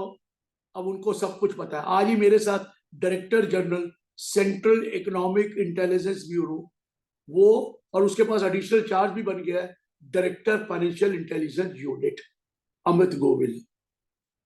कहता जी 2 लाख कितने हजार इंफॉर्मेशन रेगुलर आती रहती है, इतना डेटा है, इतना इंफॉर्मेशन बाहर से भी आ रहा है, इंडिया से भी आ रहा है कि गौरव जी मैं आपको बता रहा हूँ। वो कह रहा है जीएसटी का है, तो क्या हुआ, पढ़ना तो हमने सब कुछ पढ़ा था, इनकम टैक्स का भी आपसे एक्सपेक्ट करते हैं। सर वो सब कुछ तो पढ़ना पड़ेगा, पर ये बता दें कि बुक कब खरीदें, बजट से पहले खरीदें कि बाद में खरीदें? अभी एक बार एक्ट आ गया, प्लीज प्लीज, अभी एक्ट आ गया।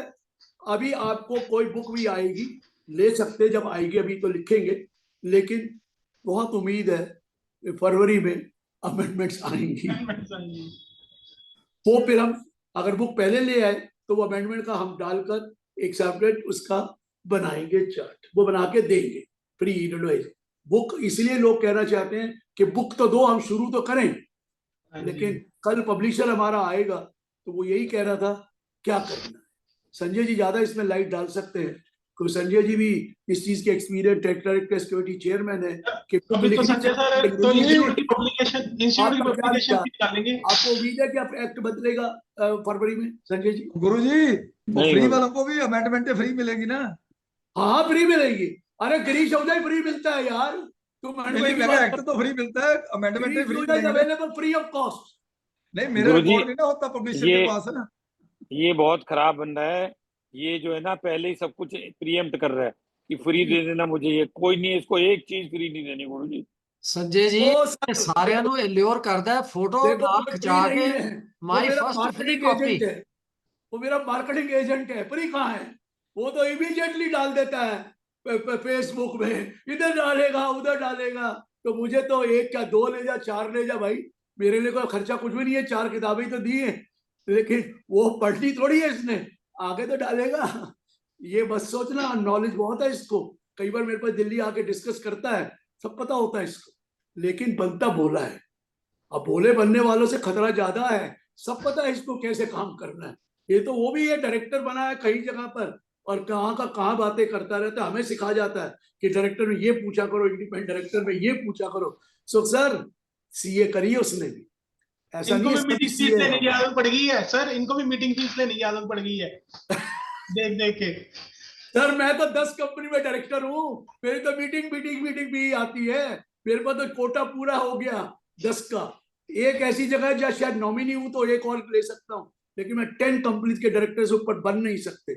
तो उसकी चिंता मत करो, वो जो बनता है ना उसको ऊपर के पैसे भी मिलते हैं, हमें कुछ नहीं मिलता, वही मिलते हैं जो रिकॉर्डिंग हो रही है। What I am trying to explain, आप सस्ते में अश्विनी जी को मत लेना। ये हाथी के दाल खाने के और दिखाने के और है।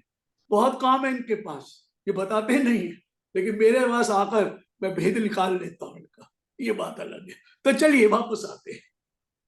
सो सेक्शन 2 हो गया। अब मेन सेक्शन है सेक्शन 3, जिसका पहला नाम होता था टैक्स ईयर, अब नाम बन गया, सॉरी पहला नाम होता था प्रीवियस ईयर, अब नाम आ गया टैक्स ईयर। पहले होता था previous year is a financial year immediately proceeding the assessment year, यही बोला जाता था Sanjay ji, a financial year immediately preceding the assessment year.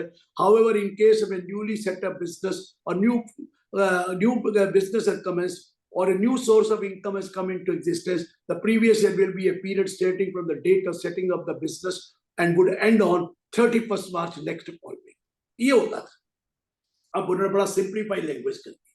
Raman ji tax year क्या कहते हैं?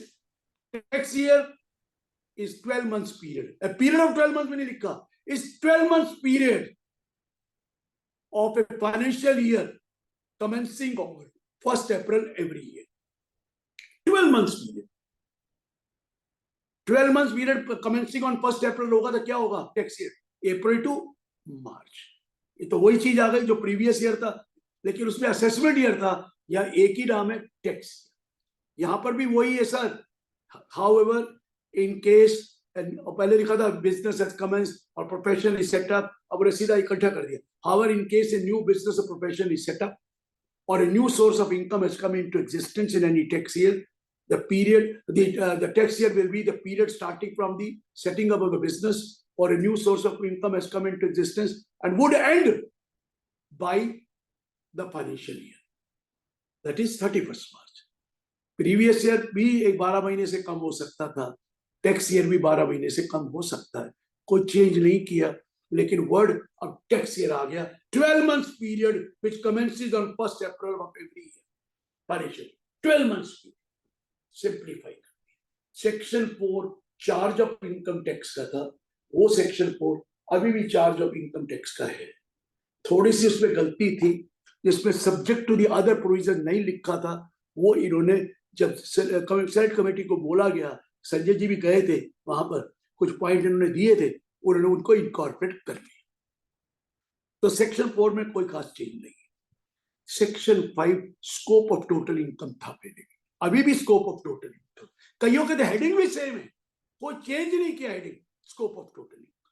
लेकिन पहले होता था section 5 total income in case of क्या था, resident total income in case scope of total resident means income received in India, deemed to be received in India, accrue और arise in India, deemed to accrue और arise in India, accrue और arise outside India. यही होता था sir resident के लिए, received in India, deemed to be received in India, accrue or rise in India, deemed to accrue or rise in India, accrue or rise outside India, resident के लिए होता था. फिर नीचे लिखा था provided that, वहां पर provided वर्ड होता था proviso, provision नहीं, provided that in case of a not ordinary resident, income which accrue or arise outside India shall not be included in the total income unless it is from a business which is controlled from India or a profession which is set up in India. यही लिखा होता था नहीं compose साहब कि जो बोला not ordinary resident है. अब क्या किया, वही लिखा है total income in case of resident means income received in India, deemed to be received in India, accrue arise India, deemed to accrue arise India. फिर वहीं पे प्रोवाइजो को हटाकर but in case of not ordinary resident in India, income which accrue और arise outside India shall not be included in the total income unless it is from a business which is controlled from India or a profession set up in India. So proviso को उसी में मर्ज कर दिया. वो था in case of non-resident, received India, deemed to reside India, accrue or rise India, deemed to. वही है, कोई चेंज नहीं है सर 5 में, कोई चेंज नहीं है. स्कोप ऑफ टोटल इनकम में कर चेंज कर कैसे सकते हैं, हो ही नहीं सकता. तो स्कोप ऑफ टोटल इनकम का अब आया सेक्शन 6 रेजिडेंशियल स्टेटस. इसको बहुत बड़ा कर दिया, कोई लैंग्वेज में सिंप्लीफाई करी है, कोई नई चीज नहीं डाली है. जितनी भी एक्सप्लेनेशन थी उनको सब सेक्शन में कन्वर्ट कर दिया गया. जितने भी सेक्शन 1A सेक्शन था ना, वो डीम्ड रेजिडेंट, उसको नंबर दे दिया गया, अलाउड 1A नहीं रहा, उसको भी नंबर दे दिया गया. जितने भी प्रोवाइजो थे उसको भी सब सेक्शन क्लियर कर दिया. सो पहले सेक्शन 6 सब सेक्शन 6 तक होते थे, 6(1), 6(2), 6(3), 6(4), 6(5), 6(6). अब 6(14) तक चले गए क्योंकि मर्ज कर दिया गया एक्सप्लेनेशंस को और उनके प्रोविजो को. अब देखिए क्या था सेक्शन 6 में, क्या था पहले होता था residential status in case of resident, in case of individual is, पहला ही सेक्शन होता 6(1), in case individual is set to be resident in India if he has been in India for a period or periods amounting to all 182 days in the previous year. यही language होती थी रमन जी.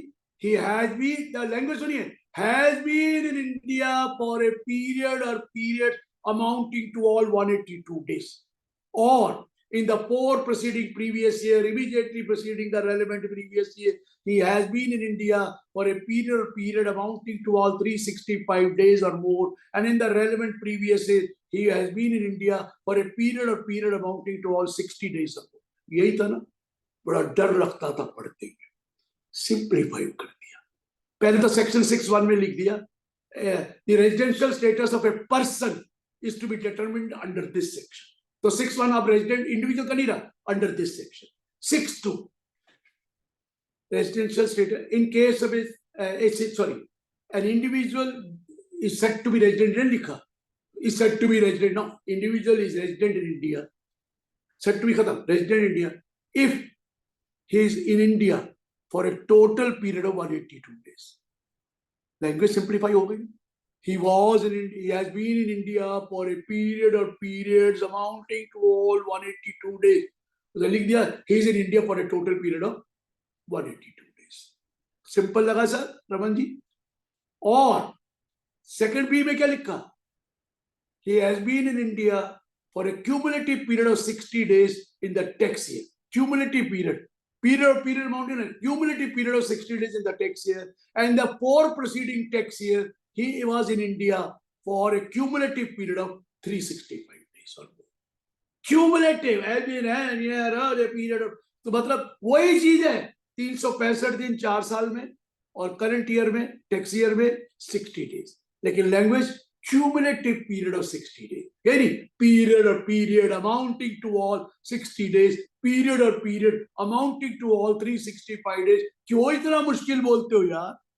उधर total period of 182 days, इधर cumulative period of 60 days and cumulative period of 365 days in the full. Clear हुआ sir? Simply लग रहा है.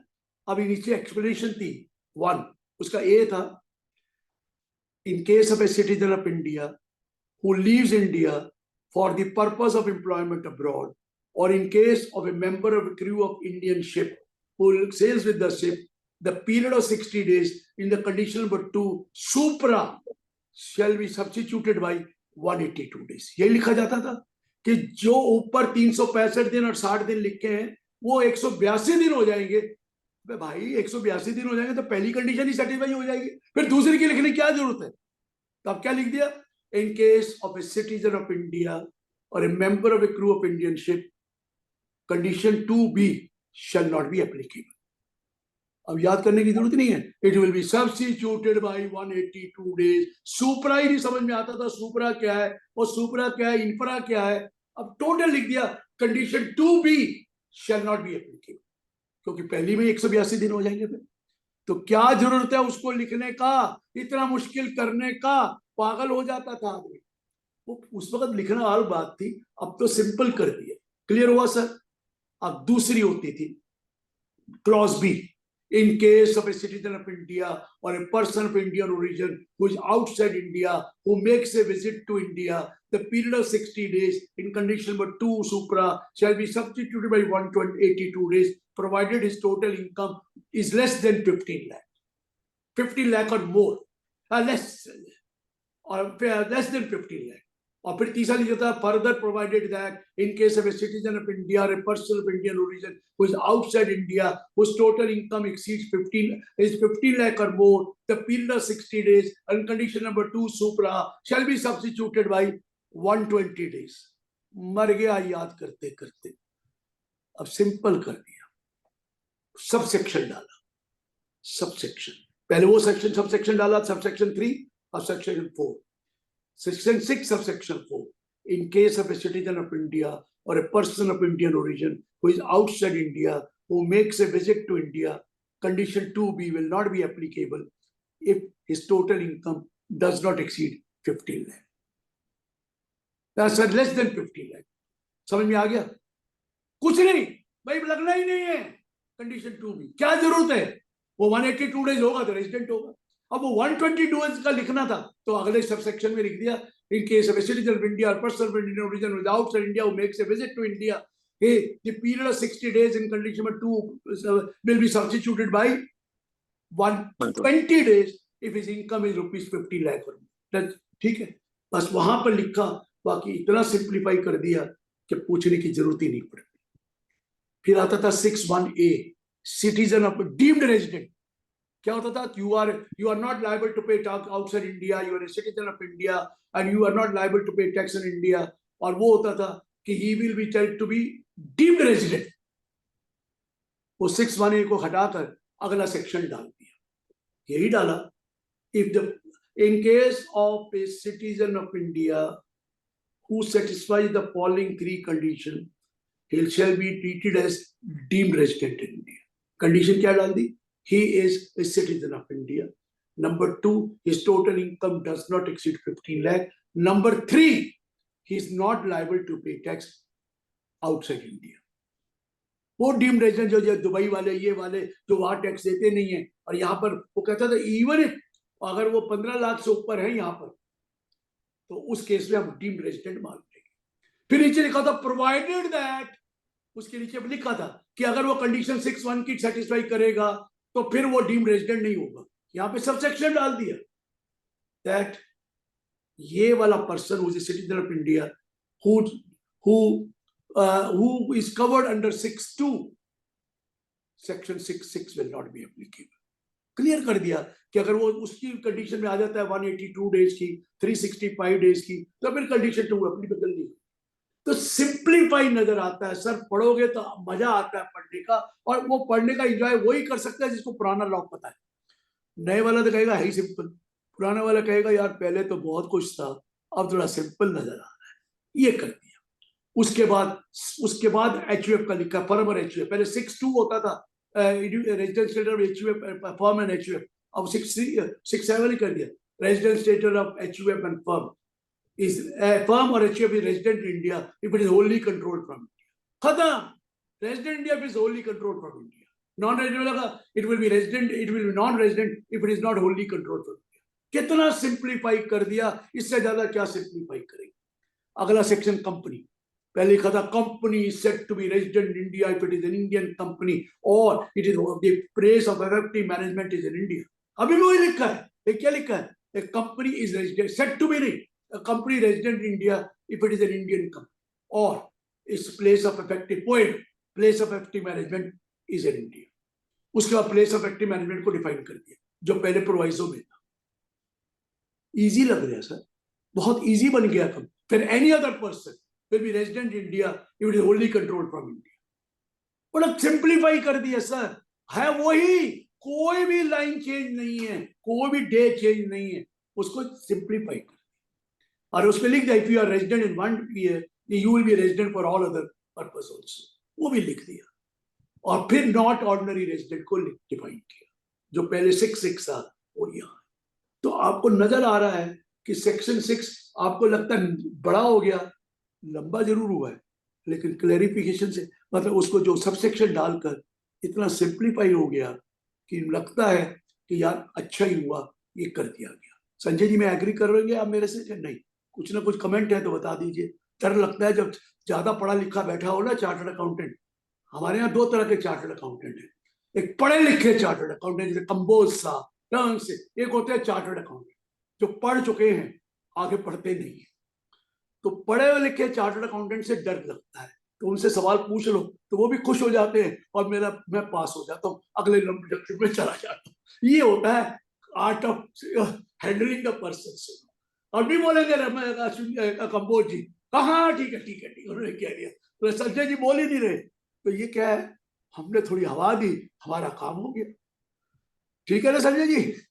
चलिए आगे सेक्शन जी गुरुजी जी। सेक्शन 7 वही है जो रिसीव्ड इन इंडिया था, लेकिन 8 होता था डिविडेंड, वो सेक्शन 7 में ही मर्ज कर दिया है, dividend received in India.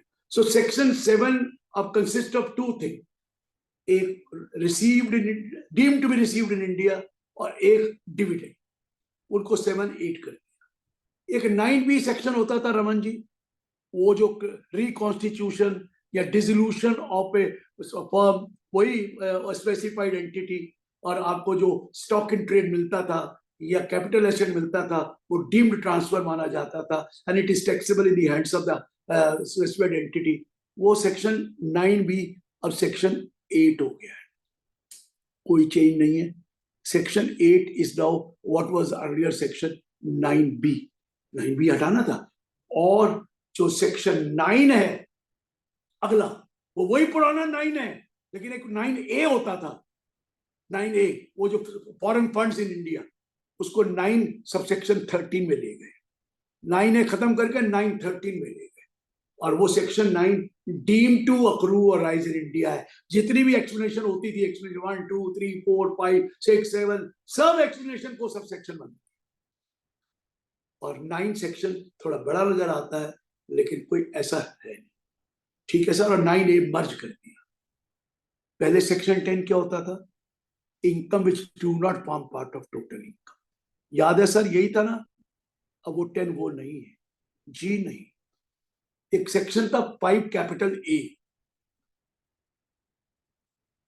community of person, taxability of community, the person who are covered under Portuguese Civil Act will be taxed as community of person. वो 5A होता था, apportionment of income between husband and wife.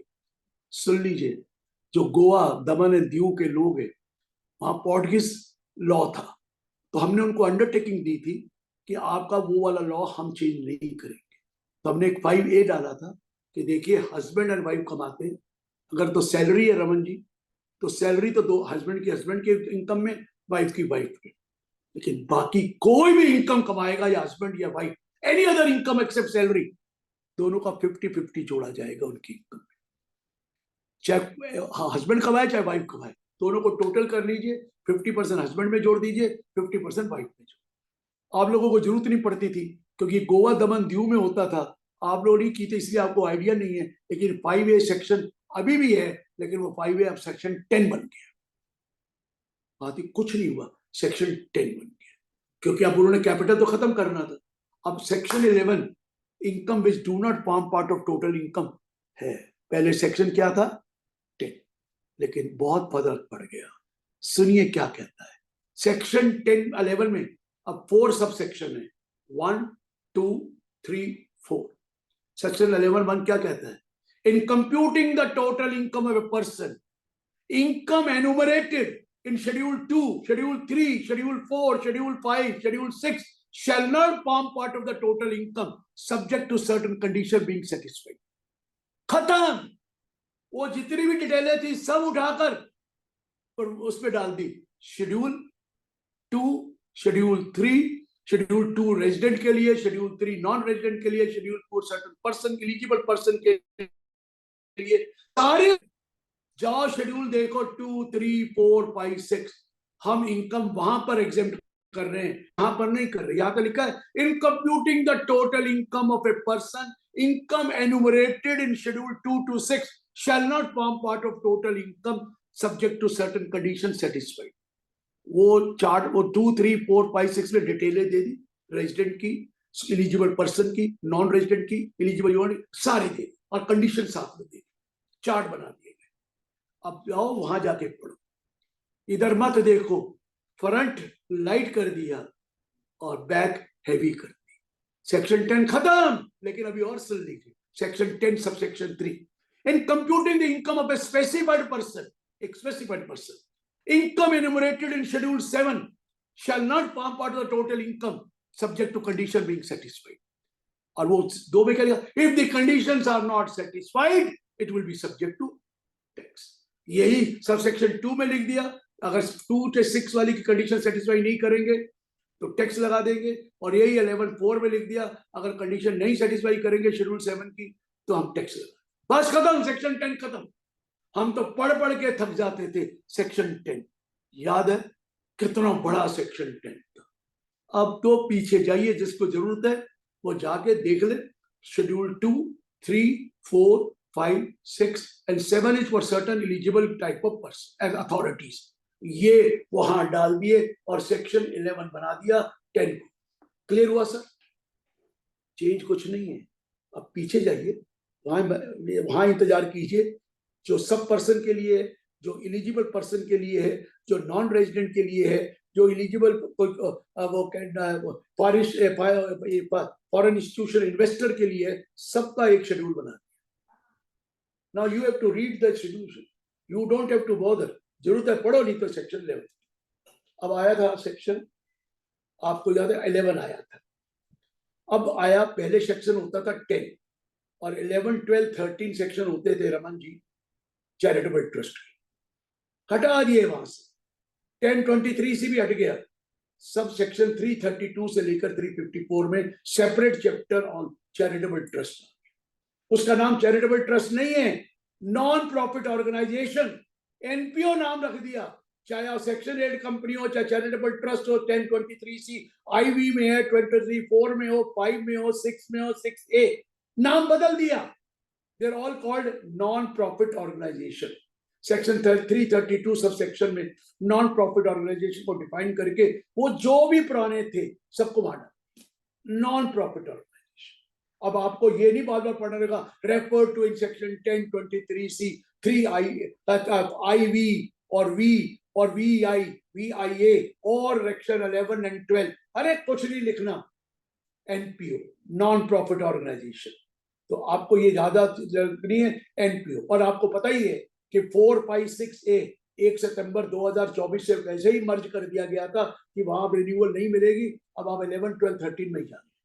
इन्होंने separate chapter बना दिया 332 से लेकर सारा, क्योंकि 115 BBC कहीं और होता था, 115 164 कहीं और होता था, 115 BBI कहीं और होता था, 115 TD एग्जिट टैक्स कहीं और होता था, अलग अलग जगह पर चैरिटेबल के लिखे। अब चैरिटेबल की डेफिनेशन तो 223-22 में है, लेकिन लेकिन सारे बाकी सेक्शन 332 से लेकर 354 में कवर कर दिए। सिंप्लीफाई नहीं हुए ज्यादा, लेकिन बड़ा डिफरेंट वे से उन्होंने रेगुलर इनकम वगैरह कॉन्सेप्ट बनाया, वो वहां चले गए। अब हमारे पास सेक्शन 11, 12, 13 खाली हो गए। 11 तो हमने यूज कर लिया एग्जेम्प्ट इनकम में। अब उसके बाद होता 13A 13B पॉलिटिकल पार्टीज, और वो क्या होता था बॉन्ड, क्या था सर, वो क्या था उसका नाम, इलेक्टोरल बॉन्ड। इलेक्टोरल बॉन्ड इसको मर्ज करके सेक्शन 12 बना दिया, income of A political party और इलेक्टोरल बॉन्ड, वो डालकर 12 में डाल। उसमें भी ये लिख दिया they will be exempt income enumerated in schedule 8। Schedule 8 में जाकर उनको लिख दिया ये इनकम इनकी माफ होगी, अगर ये कंडीशन सेटिस्फाई करेंगे तो इनकी माफ होगी। पहले कंडीशन अलग दी थी 13A की, 13B की, और कंडीशन सारी वहां डाल दी शेड्यूल 8 में, और आपको कह दिया if you satisfy those condition 12 में ये पॉलिटिकल पार्टी और इलेक्टोरल वो जो था वो अलग का इनकम। ठीक है सर, अब ये 12 खत्म हो गया। 13 सेक्शन, 30 तो चैरिटेबल का तो हट गया, अब 13 सेक्शन वही है जो सेक्शन 14 था, heads of income. 5 heads of income, salary, house property, business separation, capital gain, other sources. अब कौन सा सेक्शन बन गया? 14 नहीं है, 13 हो गया, क्योंकि 11, 12, 13 यहां से हट गया था, 13 हो गया। नेक्स्ट सेक्शन होता था 14A, अगर इनकम एग्जेम्प्ट है तो उसका एक्सपेंस अलाउड नहीं होगा। M I right? यही था ना 14A, वो 14A अब सेक्शन 14 बन गया है। क्लियर हो गया? किसी को कोई यहां तक पूछना है तो पूछ लीजिए, नहीं तो मैं आगे बढ़ूंगा। कोई भी सवाल हो आप पूछ सकते हैं, और हमारे कर्ता जी इधर देखिए, किसी का कोई क्वेश्चन है तो पूछ लीजिए अप टू सेक्शन 14। कोई है जी क्वेश्चन तो हैंड रेज कर दें सर, नहीं तो आगे चले। अगर किसी का क्वेश्चन है तो हैंड रेज कर दें। चलो सर आगे चलो, आज तो सब सुनने आए हैं, इंटरेक्शन तो बाद में करेंगे। वो सुनने तो जरूर आए हैं, मेरी वो आइसक्रीम ले आया था, मैं कहा एक चम्मच खा लूं, तो वो भी नहीं खाने देते। तो बत्रा ही चले गए, नहीं तो बत्रा जी को बुला। नहीं चलो आगे बढ़ता हूँ। मैं कोई एक्सक्यूज मार रहा था, मैं क्या सवाल पूछोगा, मैं तब तक आइसक्रीम का चम्मच मुंह में डाल लूंगा। खाने तो 1-2 चम्मच ये छोटे छोटे, तो खा लो 2 चम्मच। आ लो आ गया, एक हैंड रेज आ गया। आ गया तो करो, मैं तब तक चला से 1 चम्मच खा लूं आइसक्रीम का। देख लो मैं आइसक्रीम ही खा रहा हूँ और कुछ नहीं खा रहा। लो जी अंशुल जी, हाँ जी पूछो जी। सर नमस्कार सर। नमस्कार जी। सर डाउट रहता है हमेशा रेजिडेंशियल स्टेटस सेक्शन 6 में ना। हाँ, सिंपल सेक्शन तो वो इजी है कि 182 days section plus 60 days and 365 days और 4 इयर्स। इसमें दिक्कत आती है 15 लाख वाली इनकम पे। ये प्रैक्टिकल क्वेश्चन कई बार आता है कि एक आदमी जो जिसकी इनकम हिंदुस्तान में 15 लाख रुपए है, उसकी टैक्सेबिलिटी के हिसाब से, और उसका जो स्टे है वो 120 दिन जैसे आप बोलते हैं, तो उसमें थोड़ा उसमें विजिट टू इंडिया वो 120 तभी है जब मेक से विजिट टू इंडिया, अदरवाइज तो 60 डेज ही है। वहां क्या लिखा? इन case of citizen of India or a person of Indian origin who makes a visit to India, the period of 60 days shall be substituted by 120 days if his total income exceeds 15 lakh. यही है ना sir? हाँ। तो वो कह रहे हैं कि आपको 119 दिन रहे तो नॉन रेजिडेंट माने जाएंगे, लेकिन 120 दिन रहे, अभी भी तो वही लॉ है, 120 दिन रहेंगे तो आप रेजिडेंट हो जाएंगे। लेकिन सेक्शन 6 क्या कहता है? नॉट ऑर्डिनरी रेजिडेंट होंगे। अब भी यही लिखा है, नॉट ऑर्डिनरी रेजिडेंट हो। जो आदमी 120 दिन से लेकर 181 दिन रहता है और 15 से ऊपर है, हम उसको कह दिया कि आप नॉन रेजिडेंट नहीं है, बट आप नॉट ऑर्डिनरी रेजिडेंट है। और जिसकी 15 से कम है तो 181 दिन इंडिया रहता है तो आप रेजिडेंट, नॉन रेजिडेंट। वही लॉ है, बदला नहीं है अशोक जी। लॉ नहीं चेंज हुआ, अंशुल जी नहीं बदला। लॉ ठीक है, लॉ इज सेम, बट मुझे डाउट रहा है इसको इंटरप्रिटेशन में, जैसे आपने अभी बताया कि now it is quite clear, बढ़िया हो गया। सो सेकेंडली, जब बात करते थे कि न्यू लॉ आने वाला है, तो सारे बोलते थे कि शायद अब फाइनेंशियल ईयर का कंसेप्ट खत्म हो जाएगा, we will move to calendar year. अरे नहीं नहीं नहीं नहीं नहीं, ये कैलेंडर ईयर किसने कह दिया? नहीं, हम कोई ट्रम्प के, हम ट्रम्प से डरते हैं क्या? हम ट्रम्प से नहीं डरते। ये वहां पर अगर कैलेंडर ईयर है तो हमें भी करना है। नो, गवर्नमेंट ईयर है हमारा अप्रैल टू मार्च। अरे एक चेंज करेंगे, सारे चेंज करने पड़ेंगे, सवाल ही पैदा नहीं होता है। यहाँ पर हमेशा अप्रैल टू मार्च ही रहेगा। अब किसने पता नहीं ये फैला देते हैं न्यू कि कैलेंडर ईयर होगा। अरे हम उनकी वजह से करेंगे अपने लॉ को चेंज ना? नहीं, हम उनकी वजह से नहीं करेंगे। वो इंटरनेशनल टैक्सेशन का रूल है कि हम उसको एलोकेट कर लेते हैं 9 मंथ से, बाकी उधर ले जाते हैं, but that does not mean कि वो कैलेंडर ईयर होना था। सवाल ही पैदा नहीं होता, सवाल ही पैदा नहीं होता कैलेंडर ईयर होता। अरे किसी जमाने में तो हमारा फेस्टिवल ईयर भी होता था, Diwali closing, Eid closing, Dussehra closing होता था नहीं सर संजय जी? हमारे जमाने में वो लेस देन 365 डेज होता था, अलाउड था हमें यूज उसको करना दिवाली क्लोजिंग को। दिवाली 355 दिन सब कुछ दिनों में आती है, लेकिन हम बड़े अक्लमंद हैं, तीसरे साल एक मल मास हो जाता है, 1 महीना बढ़ा देते हैं। इसलिए दिवाली हमेशा 22 अक्टूबर से 12 नवंबर के बीच में आए। वो जो फ्रैक्शन है 355 23 और 365 14, इस वजह से एक दिन का फर्क पड़ जाता है। लेकिन हमारी दिवाली 12 महीने के बाद नहीं आती है, 355 दिन के बाद आती है। लेकिन एक मल मास आ जाता है तीसरे साल कि हम उसको 1 महीना बढ़ा लेते हैं, तो इसलिए वो दोबारा वहां पहुंच जाती है, फिर 10 दिन कम। ये लॉ है। ईद नहीं ऐसे होती, ईद में 355 दिन ही है। जो ईद सर्दियों में आएगी, कुछ सालों में गर्मियों में आ जाती है। ये जो ईद आई है आपकी, आज ईद है ना, ये ईद हो सकता है 15-20 साल पहले 150 दिन का फर्क पड़ गया होगा, तो सर्दियों में होती। ये आपको जिंदगी में ये सीखना चाहिए कि ल्यूनर कैलेंडर और क्या कैलेंडर का ईयर है 365 14 355 23। वो जो फ्रैक्शन है ना, वो कभी कभी दिन इधर चेंज कर दी, दिवाली आज नहीं है कल है, हमने कृष्ण को पक्ष लेना है, शुक्ल पक्ष लेना है, ये पक्ष ही मार देता है। अदरवाइज हमारा कैलेंडर 355/2/3 का है, उनका कैलेंडर 365 1/4 का है। तभी तो लीप ईयर आता है 4 साल के बाद, 366 डेज। हमारा हम 1 साल बढ़ा, महीना बढ़ा लेते हैं 3 साल बाद, मुस्लिम महीना नहीं बढ़ाते, वो पीछे ही चलते रहते हैं। इसलिए समझ में आया कुछ जी ये नई चीज? नवा ला पढ़ाओगे तो ये तो देखो पता होना चाहिए। हम हिंदू होके अपने लॉ का, हमारे पता नहीं हिंदू लॉ क्या है। हम मुस्लिम होके मुस्लिमों को नहीं पता कि क्या हो रहा है। ये कैलेंडर ईयर को मत सोच लो, हम कैलेंडर ईयर से नहीं जाते, हम फाइनेंशियल ईयर से ही जाएंगे, अप्रैल टू मार्च। ये सोच के चलना। तो गलत सोचा था जिसने शोर मचा दिया, होगा कोई PWC से या उससे, वो चाहते होंगे कर दो यार, हमें फायदा हो जाएगा, हम इंटरनेशनल टैक्स भी करते हैं, डोमेस्टिक टैक्स ज्यादा इंपॉर्टेंट है। चेयरमैन तो इंटरनेशनल टैक्स के बैठे हैं, संजय अग्रवाल जी, एम आई राइट और नॉट? लेकिन करना तो फाइनेंशियल ईयर ही पड़ेगा सर, हम कैलेंडर ईयर में नहीं आपको लाएंगे। चलिए आगे बोलो, कोई और है? कोई नहीं, आगे बढ़ता। ये ब्रेक देने का तरीका होता है सर, और कोई बात नहीं। थोड़ा सा आदमी रिवाइव करके वापस आता है। चले सर, चलो सर, लोग रटना पर लग गए होंगे ब्रेक से। सर देखिए, पहले 3 सेक्शन होते थे सैलरी के। सेक्शन 15 मीनिंग वो होता था charge of salary, salary is taxable due और receipt basis whichever is earlier, था ना वहां। if salary is taxable receipt basis, it will not be taxed when it is actually it's taxable on due, it will not be taxed when it is actually received, यही लिखा जाता था। and if it is taxed on receipt basis, it will not be taxed when it becomes due। फिर लिखा जाता था in case of a partner of a firm, the salary will not be taxed under the head this, that will be taxable under the head profit or gain from business acquisition। अभी भी वही section है 15, ये charge of salary में कोई change नहीं, due और receipt whichever is earlier।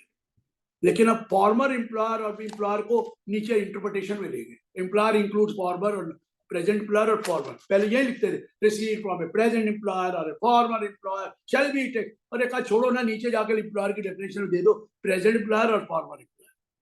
Due basis it will become due sales tax when it is received, वो वाला कर दिया। areas of salary will be taxed in the year when they are actually received, वही section है 50। 16 section क्या होता था गौरव जी, ये तो आपको पता होगा, चाहे आप इनडायरेक्ट टैक्स एक्सपर्ट हैं, लेकिन 16 सेक्शन तो सबको पता है कि डिडक्शंस का होता था। Am I right Gaurav ji? Deduction from salary, एक स्टैंडर्ड डिडक्शन होता था, एक प्रोफेशनल टैक्स होता था, और एक एंटरटेनमेंट अलाउंस। ये 16 नहीं है, अब इसको भूल जाइए। फिर सेक्शन 17(1) होता था sir Raman ji, meaning of salary. Section 17(2) होता था मीनिंग ऑफ परकोजेट। सेक्शन 17(3) होता था meaning of profit in लिeu of salary. अब जरा ध्यान से सुनना, सेक्शन 16 मीनिंग ऑफ सैलरी, जो पुराना 17(1) था वो मीनिंग ऑफ सैलरी 16 में आ गया। सेक्शन 17 मीनिंग ऑफ परकोजेट जो 17(2) होता था। Section 18 meaning of profit in लिeu of salary जो 17(3) होता था। ठीक हो गया, क्लियर है? अब section 19 deduction from gross salary. पहले 3 डिडक्शन थी sir, professional tax, standard deduction and entertainment. जी नहीं, अब तो बहुत ज्यादा हो गई। जो एचआरए छोड़ दीजिए, एचआरए को नहीं ले रहा, जो ग्रेचुटी मिलती थी वो सेक्शन 10(10) में माफ होती थी, उतना छोड़कर बाकी आप सैलरी में जोड़ते थे। वॉलंटरी रिटायरमेंट 10(10)(c) में माफ होती थी, रिट्रेंचमेंट 10(10)(b) में माफ होती थी, लीव इनकैशमेंट 10(10)(a) में होती थी, कम्यूटेड पेंशन होती थी, ये सब एग्जेम्पशन में थे। अब जितने भी रिटायरमेंट बेनिफिट है रमन जी, सारे के सारे ग्रॉस सैलरी में जुड़ेंगे, एग्जेम्पशन नहीं है। पहले ऐड कर दीजिए ग्रॉस सैलरी में, उसके बाद डिडक्शन मिलेगी सेक्शन 19 में। अब डिडक्शन है, एग्जेम्पशन नहीं है। एग्जेम्पशन होता है इतना माफ बाकी टैक्सेबल, एचआरए नहीं इसमें, इतना माफ बाकी टैक्सेबल। अब क्या है, जितना मिला रिटायरमेंट बेनिफिट, चाहे वो लीव इनकैशमेंट है, चाहे कम्यूटेड पेंशन है, चाहे वो आपकी व्हाट यू कॉल ग्रेचुटी है, चाहे वॉलंटरी रिटायरमेंट का अमाउंट है, रिटायरमेंट स्कीम का माफ है, ये सारे के सारे अमाउंट रिटायरमेंट बेनिफिट को ऐड कर दीजिए ग्रॉस से। अब सेक्शन 19 में इसकी डिडक्शन मिलेगी। जो सेक्शन 10(10) था वो पॉइंट नंबर 3 ले आए, ऐसे ही सारे डालकर चार्ट बना दिया, 1 2 3 4। पहला वही डिडक्शन, स्टैंडर्ड डिडक्शन वही है सेम, 50,75,000, 50,75,000, न्यू स्कीम 75, ओल्ड वाला 50,000। वो प्रोफेशनल टैक्स का भी डाला है, लेकिन वो एंटरटेनमेंट अलाउंस खत्म कर दिया। लेकिन ये gratuity, gratuity by government employ, gratuity by semi government employ, gratuity by any other employ, leave encashment by government employ, any सारे के सारा एक चार्ट बनाकर डिडक्शन कर मिलेगी। कौन से सेक्शन में? 19 सेक्शन। अब आपको डिडक्शन हो गया, एग्जेम्पशन नहीं है जो सेक्शन 10 में थी। ठीक है सर, ये क्लियर हुआ? अब आपको ग्रॉस में डालकर फिर डिडक्शन लेनी पड़ेगी। बस सैलरी का चैप्टर वही है, कंडीशन भी वही है, ग्रेचुटी की, लीव कैशमेंट की, सब, लेकिन in the form of A chart. Table बना दी, उस टेबल में कंडीशन लिख दी, अमाउंट लिख दिया, सब कुछ कर दिया। जैसे टीडीएस की टेबल वैसे इसकी भी टेबल। क्लियर हुआ सर? ये 19 सेक्शन। अब पहले सेक्शन आपको याद होगा 80, जो पुराने लोग हैं, 18, 19, 20, 21 इंटरेस्ट ऑन सिक्योरिटीज होता था किसी जमाने में, वो मर्ज कर दिया गया था अदर सोर्सेज में, वो सेक्शन खाली पड़े थे। 18, 19 तो यहाँ यूज कर लिया, अब 2 भी बचे। पहले होता था हाउस प्रॉपर्टी 22 to 27, सब अब वो आ गया 20 to 25। नंबर बदल दिए, बेसिक कॉन्सेप्ट नहीं बदला। वही इनकम फ्रॉम हाउस प्रॉपर्टी जो 22 था वो 20 हो गया, वही एनुअल वैल्यू जो 23 था वो 21 हो गया, वही डिडक्शन जो 24 में थी वो 23 में हो गई। एक जगह मर्ज कर दिया और वो क्या, arrears of rent and unrealised rent, वो एक सेक्शन में मर्ज कर दिया। जो इंटरप्रिटेशन है वो वही थी जो पहले हुआ करती थी। So what I am trying to explain कि चीजें वही हैं, सेक्शन 20 to 25 आपको कर दिया गया है, लेकिन कोई बेसिक कॉन्सेप्ट चेंज नहीं पाए। वही 2 घर माफ हैं, 2 घर माफ हो गए थे ना, करा दिए थे कि 2 घर सेल्फ ऑक्यूपाइड हो सकते हैं, ये 2 अभी भी 2 ही माफ है सेल्फ ऑक्यूपाइड। वही डिडक्शन है कि देखिए 30,000 और 2 लाख रुपया अगर सेल्फ ऑक्यूपाइड हाउस की है, अगर आपने लोन बाद में लिया तो 2 लाख, लोन पहले लिया है तो 30,000, वो अभी भी है। वही डिडक्शन है, वही 30% है, कोई चेंज नहीं है। और जब चेंज जो आया वो इंटरप्रिटेशन में या 2 सेक्शन को मर्ज किया, कुछ नहीं। अब आपके पास 20 to 25 हो गया। पहले 28 से लेकर 44 BBD बिजनेस का होता था, अब 26 से लेकर 66 सेक्शन बिजनेस का हो गया। 26 to 66 बदल गया, 26 to 66। 26 वही है जो 28 था पहले, कि कौन सी इनकम टैक्सेबल होती है। हाँ, उसमें इंपोर्ट एंटाइटलमेंट स्कीम, CCS वगैरह वो अब खत्म हो चुके हैं, तो वो हटा दिया उन्होंने वहां से, बाकी वही लिखे हैं। अब वो ए भी होता था 28(6)(a), 28, वो नहीं, उसका पूरा लॉस दे दी। वही income, the following income taxable under the profit और गेन फ्रॉम बिजनेस सेपरेशन, वही डाला। वही 28 सेक्शन है। जो इररिलेवेंट था पोर्शन, कैश कंपनसेटरी स्कीम, वो इंपोर्ट एंटाइटलमेंट, ये वो अब जरूरत नहीं थी, वो हटा दिए। ड्यूटी ड्रॉबैक, ये वाले अब जरूरत नहीं थी, वो हटा दिए। बाकी वही का वही लिखा है। 26, 27 वही है जो 29 हुआ करता था। In computing the total income deduction we without under section 30 to 37, अब 30 to 37 नहीं है, अब सेक्शन बदल गई, बट वही 27 है। 28 सेक्शन पहले किस चीज का होता था, यही वाला। अब 28 सेक्शन जो 30 और 31 है उसको मर्ज कर दिया। 30 होता था repair machine, repair insurance premium rates and taxes of the building. 31 होता था rates, repair insurance premium rate and taxes of machinery furniture and plant. दोनों को मर्ज करके एक ही सेक्शन कर दिया, कुछ नहीं किया, दोनों को मर्ज कर दिया है। 27, 20, 30, 31, 28 हो गया। 32 डेप्रिसिएशन का होता था, वो 33 हो गया, वो 33 हो गया डेप्रिसिएशन का चैप्टर।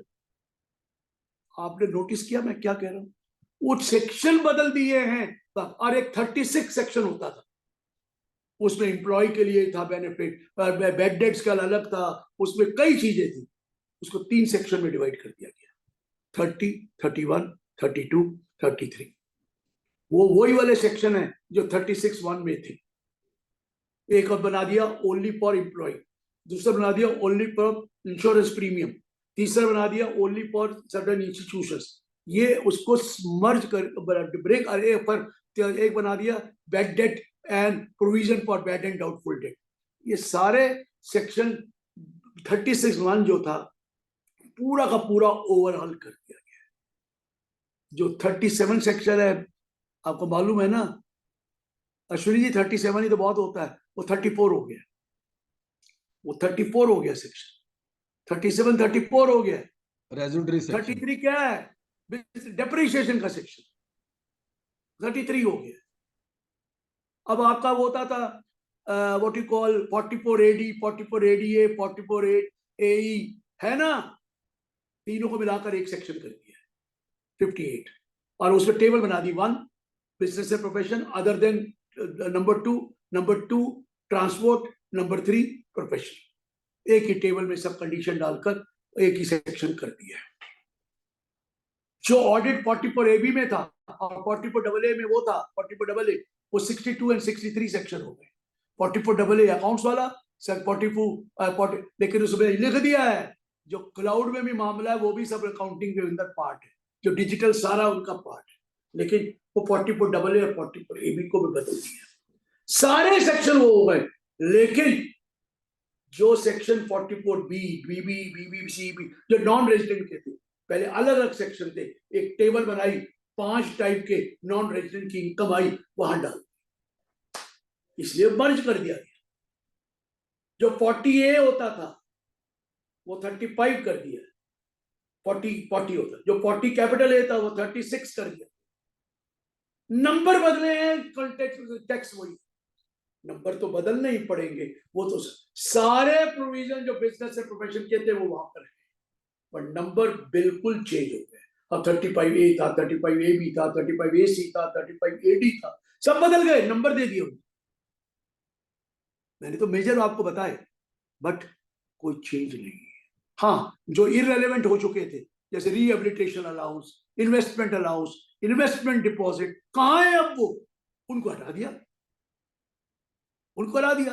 और टेलीकम्युनिकेशन अभी भी है तो वहां पर है, मिनरल्स अभी भी है वहां पर है, सारे सेक्शन वहां पर है सर। लेकिन जो इररेलेवेंट थे, जो खत्म हो चुके थे, उनको हटा दिया गया, बाकी सब वहां पे आपको 26 से 66 डाल दिया। 43 में डेफिनेशन होती थी एक्चुअल कॉज दिस, वो अलग डालती थी 66 इंटरप्रिटेशन में डाल। So what I am trying to explain, दिक्कत नहीं है अगर आप ओल्ड के सामने न्यू रखेंगे या न्यू के सामने ओल्ड का चार्ट रखेंगे, लेकिन 26 से 66 बिजनेस इंफॉर्मेशन का है। पहले 45 to 55A कैपिटल गेन होता था, अब 67 to 91 कैपिटल गेन है। 67 to 91 कोई चेंज नहीं है। 54 भी है, 54B भी है, 54EC भी है, 54D भी है, 54F भी है, 54G भी है। एक का जो इररेलेवेंट हो गया था 40 वो डबल ही हटा दिया, और एक 44G भी होता था जो अपना माल बेचो, घर खरीद, घर बेच के स्टार्टअप में लगा दो। वो पागल होगा, अपना घर बेच के लगाओ, वो हटा दिया ऐसे सेक्शन हो। लेकिन बाकी सब है। 82 सेक्शन 54 का है, 83 सेक्शन 54B का है, 84 सेक्शन 54D का है, 85 सेक्शन 54E का EC का है, 86 सेक्शन 54F का है। अरे हैं सर, कोई नहीं चेंज किया, नंबर बदले, कोई टेक्स्ट में थोड़ी लैंग्वेज नॉट विद स्टैंडिंग हटा दिया, बस और कुछ नहीं किया। जो 45 होता था वो 67 हो गया, जो 46 होता था वो 68 हो गया, जो 46A होता था 69 हो गया, जो 47 होता था 70 हो गया, जो 47 होता था 71 हो गया, जो 48 होता 72 हो गया। याद हो गया ना कुछ मुझे? और वैसे आपको कौन सा याद है, मैं जो बोलूंगा मान ही जाओगे, लेकिन काफी मुझे याद हो चुके हैं। ये बोले सेक्शन है जो आपको बोला। और 92 वही जो होता था लास्ट में, इवैल्यूएशन ऑफिसर को रेफर करना ओवर 55A, वो अब 91 हो गया। जो डेफिनेशन होती थी 55 में cost of acquisition, cost of improvement, वो अब 90 सेक्शन हो गया। नंबर ही बदले, बाकी सब कुछ। हाँ, इंडेक्स वाला हट गया, इंडेक्स कॉस्ट ऑफ एक्विजिशन तो अब होना ही नहीं, वो हट गया। So what I am trying to explain, पूरे के पूरे 45 1 2 3 4 5 5A सारे सेक्शन हैं, नंबर बदल गए। और जब प्रोवाइजो होता था सेक्शन 45 1A, उसको सब सेक्शन दे दिया, तो सब सेक्शन बढ़ गए। 5A तक नहीं, अब तो 45 10 तक, वही मतलब 67। ये 45 सेक्शन 67 कर, 46 सेक्शन 68 हो गया, 46 से 69 हो गया। समझ में आ रहा है? 47 670 ये सारे बदल दिए गए, नंबरिंग बदली, चेंज कुछ नहीं हुआ। जैसे वो 50A होता था, 50 सेक्शन वो है अभी भी, 50A है, 50AA डेप्रिसिएशन के सब हैं, कोई बदला नहीं, नंबर बदले। मैं ये नहीं कहूँगा old wine in the new bottle, वो वाला नहीं है। बॉटल को काफी सफा किया गया है, सिंप्लीफाई करके उसको चेंज कर दिया गया, इसलिए ये 91। अब अदर सोर्सेज होता था 56 57 58 59, एम आई राइट? अब हो गया 92 93 94 95, सेम 90, हेडिंग भी सेम है, हेडिंग भी सेम है। अच्छा, 56 सब सेक्शन 2 होता था 10 क्लॉज, वो वाला गिफ्ट वाला, वो अब हो गया 92 सबसेक्शन 2 क्लॉज M। अब जितने भी रोमन होते थे ना, I 2I 3I 4, no, Roman हटा दिए गए, क्लॉजेस को एक स्मॉल a b c कर दिया। तो M में जाकर 56 to 10 जो है वो अब क्या है 92 सबसेक्शन 2 क्लॉज एम 10 नहीं एम, वही सेक्शन है 50C 50CA 50CB, सारे वर्जन वही है। क्लियर है सर? ये क्लियर होगा। अब अगला क्या होता था, जब आप 60 कर लेते थे तो फिर आता था 61 62 63 64 65 क्लबिंग ऑफ इनकम, यही था सर क्लबिंग ऑफ इनकम। अब क्या कर दिया 92 93 94 95 चला गया, अब क्लबिंग आएगा 96 97 98 99 100, ये क्लबिंग के सेक्शन सबसे है क्लबिंग के हो गए। अब 68 सेक्शन होता था, याद है ना, अनएक्सप्लेन्ड कैश क्रेडिट, सॉरी, अब वो 102 हो गया, 103 69 69A और B को मर्ज करके 103 को और कर दिया, 105 वही 69C, 100 सी में होता था अनएक्सप्लेन्ड एक्सपेंडिचर, वो अभी भी है। 106 हुंडी के साथ नेगोशिएबल इंस्ट्रूमेंट भी डाल दिया, वो है ना हुंडी लोन अगेंस्ट हुंडी, और वो जो है वो डाल दिया। और 107 सेक्शन वही है कि जो आपकी इनकम 68 से 69 की थी उसको टैक्स लगेगा स्पेशल रेट, जो 115 BBE था वो 195 डाल दिया है, वही 60% प्लस 25% प्लस, वो कौन सा सेक्शन हो गया 115 BBE इज नाउ सेक्शन 195 है, सब कुछ है वहां डाल दिया गया है। ये आपका 108 से लेकर 121 setup and carry forward losses है, जो पहले 70 से 80 तक होते थे वो 108 से 121, 120 वही है जो 80A था, और 123 से लेकर 154 तक वही है जो 80C 80D 80E 80F 80 जो भी थे सारे सेक्शन है, जो मर्ज कर दिए गए, CCC वाले को खत्म कर दिया वो अलग बात, वो जो सबको मिलाकर 1.5 लाख। और सुनिए 80C में रमन जी बड़ी लंबी लिस्ट होती थी, इस काम के लिए दिया, इस काम के लिए दिया, इस काम के लिए दिया, वो कहता क्यों टाइम वेस्ट कर रहे हो, जाओ वहां पर चले जाओ शेड्यूल में, वहां देख लो, यहां से हट गया वो शेड्यूल में डाल दिया कि इन चीजों के लिए आप दे सकते, अगर कंडीशन नहीं सेटिस्फाई करेंगे तो ये टैक्स लग जाए, तो शेड्यूल में चला गया 80C की डिटेल, बाकी वही 80CC-D है, वही नंबर बदल गया और तो कुछ नहीं हुआ, 80D है 80TT है और TTB वो मर्ज कर दिया है, पहले वही 10,000 वाला और 50 सीनियर सिटीजन का जो है वो मर्ज कर दिया है 80TT 80TT। लेकिन ये थोड़े दिन के मेहमान हैं 122 से लेकर 154 तक, क्योंकि जब ओल्ड रिजीम खत्म होगा तो ये भी खत्म हो जाएगा, SWI 80 के, तो ये खत्म होने हैं।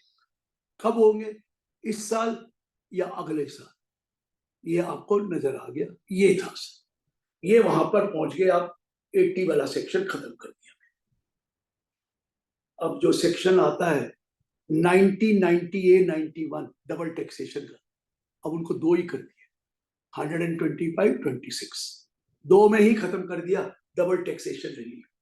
उसके बाद वही वाला आ रहे ट्रांसफर प्राइसिंग वाले सेक्शन, वो आगे चलेंगे।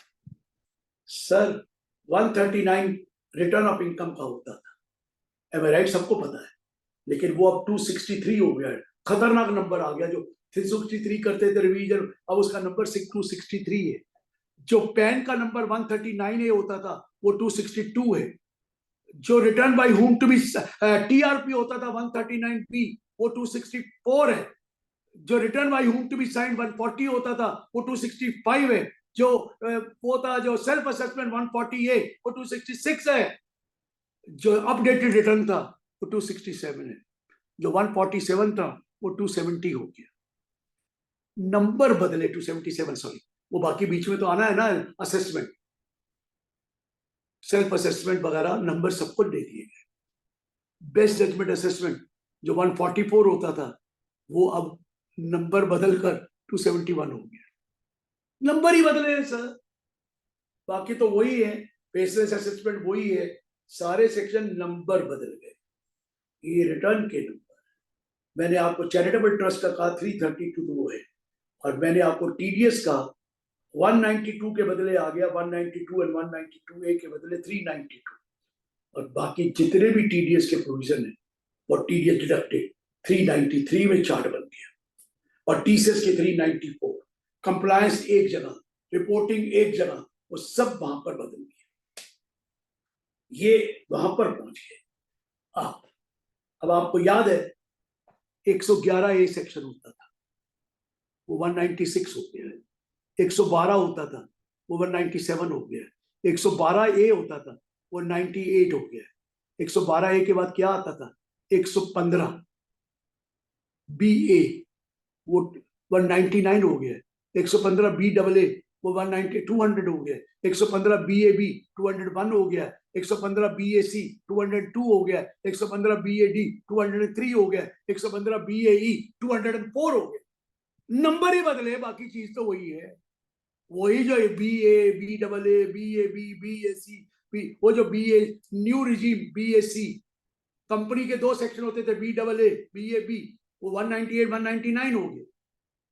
बदले यही है सर, बदले बदले मेरे सरकार नजर आते हैं, उनके चेहरे कुछ और नजर आते हैं, लेकिन है सब कुछ वही।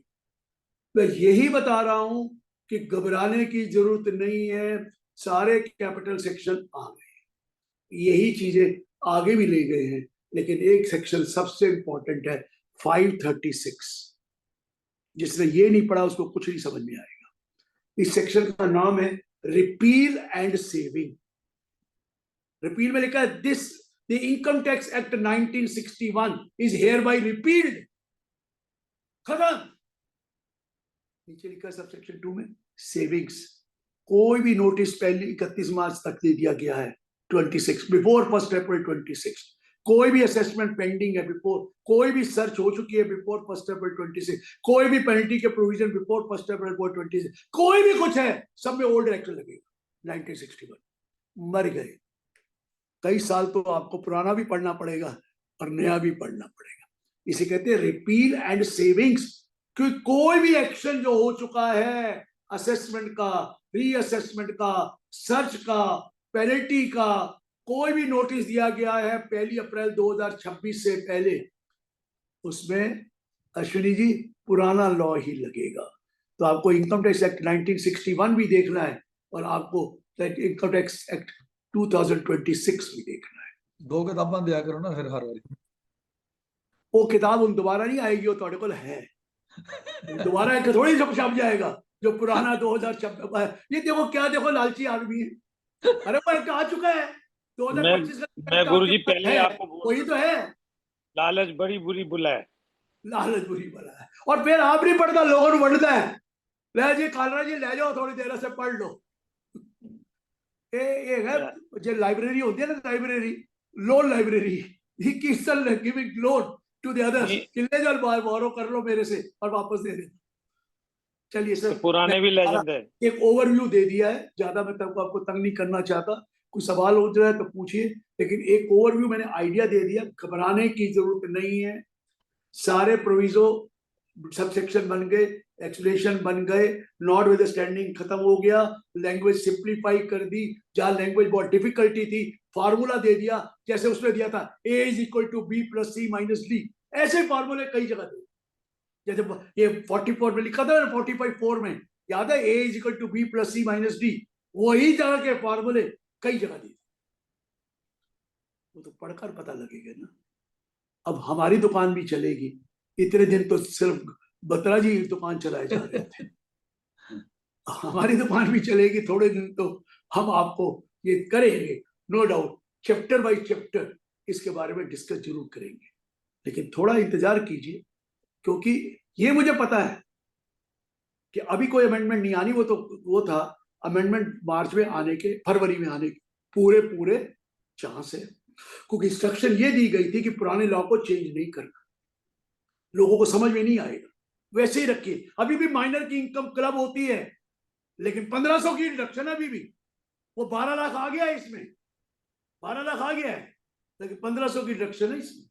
वो इसलिए कि जो लॉ बना हुआ है 25 तक, जो लॉ हमने बना के दिया था, वो सारा का सारा वो 5-6 सालों की अमेंडमेंट में आ चुका है, तो इसलिए हमारा लॉ तो बेकार हो गया, सब आ गया था, हम इसको रिप्रोड्यूस कर दिया, सिंप्लीफाई कर दिया। सो ये मत कहिए कि हमारा लॉ नहीं आया। जो हमने लॉ बना के दिया था 2018 में, वो पूरा का पूरा जो इसमें इंपॉर्टेंट थे, जो नई प्रोविजन थे या जो बेनिफिट लेने थे, वो सब के सब उन्होंने इसमें डाल दिए थे। अब 2 amendment made by finance act 2025 ये कर दिए थे। इसलिए अब जो लॉ है एज इट इज रिप्रोड्यूस हुआ, ताकि अब जो भी अमेंडमेंट आएगी आपको याद रहेगी कि ये वाली अमेंडमेंट आने जा रही है और इसको आपने इनकॉर्पोरेट कर। अब वो दोबारा कैपिटल ए सेक्शन आएंगे, वहां भी तो वाटर टाइट हो गया 26 to 66। अब आपको बिजनेस में को चेंज करना है तो क्या करोगे, वहीं डालोगे ए डबल ए बी। अब दोबारा शुरू, पिछले पाप धो लिए, आगे पाप हम करेंगे, और वो करने के बाद कोई सबसेक्शन भी आएंगे, हो सकता है प्रोवाइजो भी डालना पड़े। अभी कोई प्रोवाइजो नहीं, कोई एक्सप्लेनेशन नहीं, सारे चीज बदल। और बताइए सर अश्विनी जी। लो सर, एक क्वेश्चन है जय गुलिया जी का, एक मिनट उनको हैंड रेज करता हूँ। हाँ जी जय गुलिया जी, हाँ जी, हेलो, हाँ जी सर आवाज आ रही? हाँ जी आ रही है जी। Good evening sir. Good evening. हाँ जी सर मैं ये पूछ रहा था, ये जो पार्शली टैक्सेबल अलाउंसेस थे, जैसे रनिंग अलाउंस हो गया या चिल्ड्रन एजुकेशन अलाउंस हो गया, जैसे आप बात कर रहे थे अभी माइनर वाली, तो ये भी हटा साहब वो रूल में थे, रूल तो अभी आने हैं, वो रूल्स में है। आपको तो लिख दिया those allowances which are spent for official purposes are exempt, बाकी तो टैक्सेबल हैं। वो section 14 sub section 1 and section 14 sorry वो रूल में थे। वो रूल वाले अभी आएगा जब रूल, तब बताएंगे। ठीक है, ठीक, ओके सर। अभी तो रूल आए नहीं है, अभी तो एक्ट आया है, इसके रूल बनने हैं, फॉर्म आने हैं। रूल भी तो वही होंगे, सेम सिमिलर। पहले रूलों में भी ए डी बी है, और फॉर्मों में भी 3C EB 3C ED 3C ED, ये सारे फॉर्म नंबर बदलेंगे, लेकिन रहेगा वही बेसिक स्ट्रक्चर। फॉर्म तो सारे बदल गए, फॉर्म भी बदलने और रूल भी बदलने। जब तक आपका मार्च आएगा रूल तैयार मिलेंगे आपको। अब तक तो 115 ही रूल है, वो 115 नहीं है, वो रूल तो 170-80 के करीब है। 10 ऐसे रूल है, उनको चेंज कर देंगे, रूल चेंज हो जाएंगे, बाकी रहेंगे वही टेक्स्ट वही रहेगा। आपको पता है कितने तरह के फॉर्म है, याद ही नहीं रहता। 3C EC 3CD 3CA, वो सारे भूल ही जाते हैं। CA कौन सा है, CD, वो सारे नंबर आ जाएंगे। एक बार तो सिंप्लीफाई होगा और बाद में फिर देखेंगे। उन रूलों को भी हम जब निकालेंगे तो ओल्ड रूल न्यू रूल का एक कंपैरिजन जरूर देना ही पड़ेगा, तभी काम होगा। क्लियर है सर? मेरे ख्याल में गुरुजी काफी टाइम हो गया, क्वेश्चन भी काफी ले ले, क्लोज करें आज का, क्योंकि सेशन 7 बजा दिए आपने सर। 7 सर, 7 7 ही कह रहा हूँ, क्योंकि गुरुजी हमने पूरी सीरीज करनी है, तो क्वेश्चन तो टाइम टू टाइम जब पार्ट में हो लेंगे, सीरीज में करेंगे, सीरीज में करेंगे, जरूर करेंगे सर। चलो थैंक यू वेरी मच गुरुजी। वो एक डेट का लोग बड़ा पूछ रहे हैं, जरा अंदर की बात बताओ पता करके। हमें बोला गया इंस्टीट्यूट की तरफ से डेट एक्सटेंड के लिए बोलना ही नहीं है, तो मैं भी नहीं बोल। इंस्टीट्यूट के नहीं, आप सीए एसोसिएशन के बिहाफ पे पूछो। I am not a chartered accountant, I am not a part of institute. नहीं नहीं सर, इनको छोड़ो ना, संजय जी को मेरे के बिहाफ पे पूछ के बताओ। मेरे को बता देना। चलिए एक आध दिन में बताता हूँ, मैं बाहर मेरे को बता देना, मैं डाल दूंगा। सर ये फोन पे नहीं बताएंगे, जाना पड़ेगा मुझे। They will not tell me, पता करूंगा। चलिए नहीं, इंस्टीट्यूट ने तो अब कल ब्रांच ने हमारी ने रिप्रेजेंटेशन दी है, मैंने तो मैं क्या आई वाज हैप्पी। सर आपको पीएमओ को रिप्रेजेंटेशन देते हैं, आपका क्या है? और आपका नहीं ब्रांच ने दी है, मैं क्या शुक्र है भी इंस्टीट्यूट ने अलाउ कर दिया ब्रांचेस को रिप्रेजेंटेशन देने के लिए। हाँ आप दो ना, आप हमारे टाइम पे तो अलाउड नहीं था। आप इंडिपेंडेंट बॉडी हो, हमें हमें तो अलाउड है इंस्टीट्यूट की डिपार्टमेंट की तरफ से बोल रहा हूँ या इंस्टीट्यूट की तरफ से बोल रहा हूँ, इसलिए मैंने अपने मुंह थोड़ा बंद कर रखा है आज। जो बोलता हूँ फेवर में वो नोट, जो उनके फेवर में बोलते हैं वो नोट कर लेते हैं, जो ये वाले को बोलता हूँ वो वहां पर मेरी मुसीबत कर देते हैं कि आप ये क्यों बोलते हैं, ये कैसे तरीके से करें। वो मेरे व्यू ये भी सुनेंगे, वो सारे, अगर अब ये यूट्यूब में वो मेरा सुनेंगे। दे हैव टोल्ड मी कि हम सारे सुनते हैं। अब मैं क्या बोलूं, मुझे तो रोकना पड़ता है अपने आप को। अब मैं क्रिटिसाइज डिपार्टमेंट को करता नहीं, पहले करता था मैं। 12 लाख कर दिया ना गुरुजी। प्रेम 12 तो का क्वेश्चन आया था, ये हमारे आम आदमी पार्टी कहाँ पे है, वो उनका क्वेश्चन तो आया था कोई चैट बॉक्स में, मैंने पढ़ा था शायद नाम प्रेम। देखो पार्टी की बात मत करो मेरे से। यार वो सर जनरल साहब, हाँ अश्विनी जी, जी, हाँ जी। सर एक सर से पूछना था जी, इसमें सेक्टर 16 में आपने एग्जाम्पशंस वाला करके डिडक्शन कर दिया, और नहीं सिर्फ 16 उसी में किया। है वो हाँ जी? 16 19 में चला गया है। हाँ वो 19 में चला गया, उसको एग्जाम्पशन जो थी वो सारी ऐड करके फिर डिडक्शन में ट्रांसफर कर दिया। No exemption deduction. हाँ डिडक्शन में पहले बाकी- ग्रॉस सैलरी में ऐड होता है फिर लेस होता है। एग्जाम्पशन तो में तो इसका कोई- कितना माफ है बाकी टैक्सेबल होता है। तो इसका क्या कोई खास कोई समथिंग? पूरी डिटेलें पता लग जाएगी ना कितना पैसा दिया। पहले तो लोग आप तो देखो ना लोग क्या करते थे, रिटर्न भरते थे एटीसी बोगस डाल दो, एटीसी डी बोगस डाल दो। हाँ अब जी, आ हाँ गया जी। ना, मेरी बात सुन के उन्होंने कह दिया डिटेल दो सब। आ गया ना नया लॉ, पॉलिसी और उसकी नंबर, पूरी- डेट, आया नहीं। आ गया सर, आ गया। ये अब पुरानी गया। रिटर्न की ये यूट्यूब पुरानी सुना रिटर्न था की फीस उन्होंने, 4 गुना बोला नई रिटर्न हम से। लॉ बना रहे हैं चेंज करेंगे। वो कह रहे हेरा फेरी हो रही, डाल दे एटीसी, डाल दे एटीडी। 98% तो सिक्योरिटी स्क्रूटनी आनी ही नहीं है। अरे नहीं, अरे सर दान दो, कम से कम दो तो सही, दान दे के वापस ले लो, फिर कहते हैं हम दानी है। इंडिया में ही होता है दानी वापस दान लेते हैं। चलिए सर आगे। Thank you very much sir, इतनी अच्छी तरह समझा दिया कि ओवरव्यू, वाकई ओवरव्यू है कि पूरा एक्ट जैसे हमें लगता था कि सारा उखेड़ दिया, आपने तो ऐसे डिटेल में समझा दिया, ये सेक्शन वहां चले गए, ये वहां चले गए। अभी एक बार ओवरव्यू माइंड में क्लियर हो गया, लाइक ए चार्ट कि क्या चेंजेस हुए। अभी जरा इंटरेस्ट आएगा जब हम डिटेल्ड सीरीज करेंगे चैप्टर वाइज पढ़ने में, ये चीजें तो पता चल गई कि सेक्शन यहाँ से यहाँ चले गए, बाकी कुछ नहीं हुआ और इकट्ठे हो गए हैं सेक्शन। और जो आपने जैसे रेजिडेंशियल स्टेटस का बताया, रेजिडेंशियल स्टेटस भी बड़ी अच्छी तरह क्लियर हो गया, नहीं तो पुरानी किताब में पढ़ के ही समझ नहीं आता था ये है क्या है। 60 दिन अब इजी हो गया समझने में। हाँ, अब इजी हो गया सर समझने के लिए। तो thank you very much sir, as usual हमेशा मतलब कहते हैं वो सारी क्लैरिटी हो गई है। तो मैं अभी रिक्वेस्ट करूंगा, जो हमारे सुभाष जैन जी हमारे साथ जुड़े हैं, पहले तो ये कार में से थे, इन्होंने मिस नहीं किया, पहले कार में से अटेंड कर रहे थे, अभी ये पहुंच गए हैं ऑफिस कि आज बोर्ड ऑफ थैंक्स भी on behalf of CA association and वोका देंगे। थैंक यू अश्विनी जी।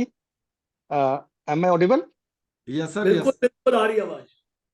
गुरु जी, संजय जी, सभी जो पैनलिस्ट हैं उन सबको नमस्कार, सभी पार्टिसिपेंट्स को भी नमस्कार। जिस तरीके से गुरु जी ने ये बातें समझाई है ना जी, ये पल्ले पड़ जाती हैं, ये इधर से उधर जाती नहीं, निकलती नहीं। इधर मुझे नहीं कि इधर से गया कि इधर निकल, ऐसा नहीं होता, ये अंदर चली जाती हैं। यही इनकी खासियत है और इसीलिए ये गुरुओं के गुरु है। और आज भी बहुत जोश में, और उसी जोश में जो आज से 20-25 साल पहले होते थे। तो वो मैं कहता हूँ वोट ऑफ थैंक्स तो चलो आपने ड्यूटी लगाई है सभी पार्टिसिपेंट्स का, और गुरु जी का तो क्या धन्यवाद। आई मीन इनको एक तो जैसे सूर्य को दीपक दिखाने वाली बात हो जाती है, धन्यवाद करके भी। ये तो हमेशा ही प्रोफेशन के लिए हम सब के लिए अवेलेबल है।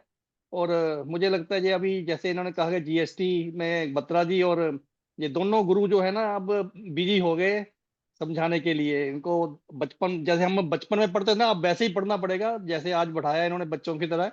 तो आई थिंक हमें समझ भी आया। Thank you very much everybody, all the participants और जितने पैनलिस्ट हैं सबको। और अश्विनी जी आपको खासकर, वोका संजय जी खासकर जो इतनी एफर्ट्स कर रहे हैं प्रोफेशन के लिए, and really worth praising. Thank you everybody. Thank you everyone for connecting. Thank you thank you thank you sir. Control room please control.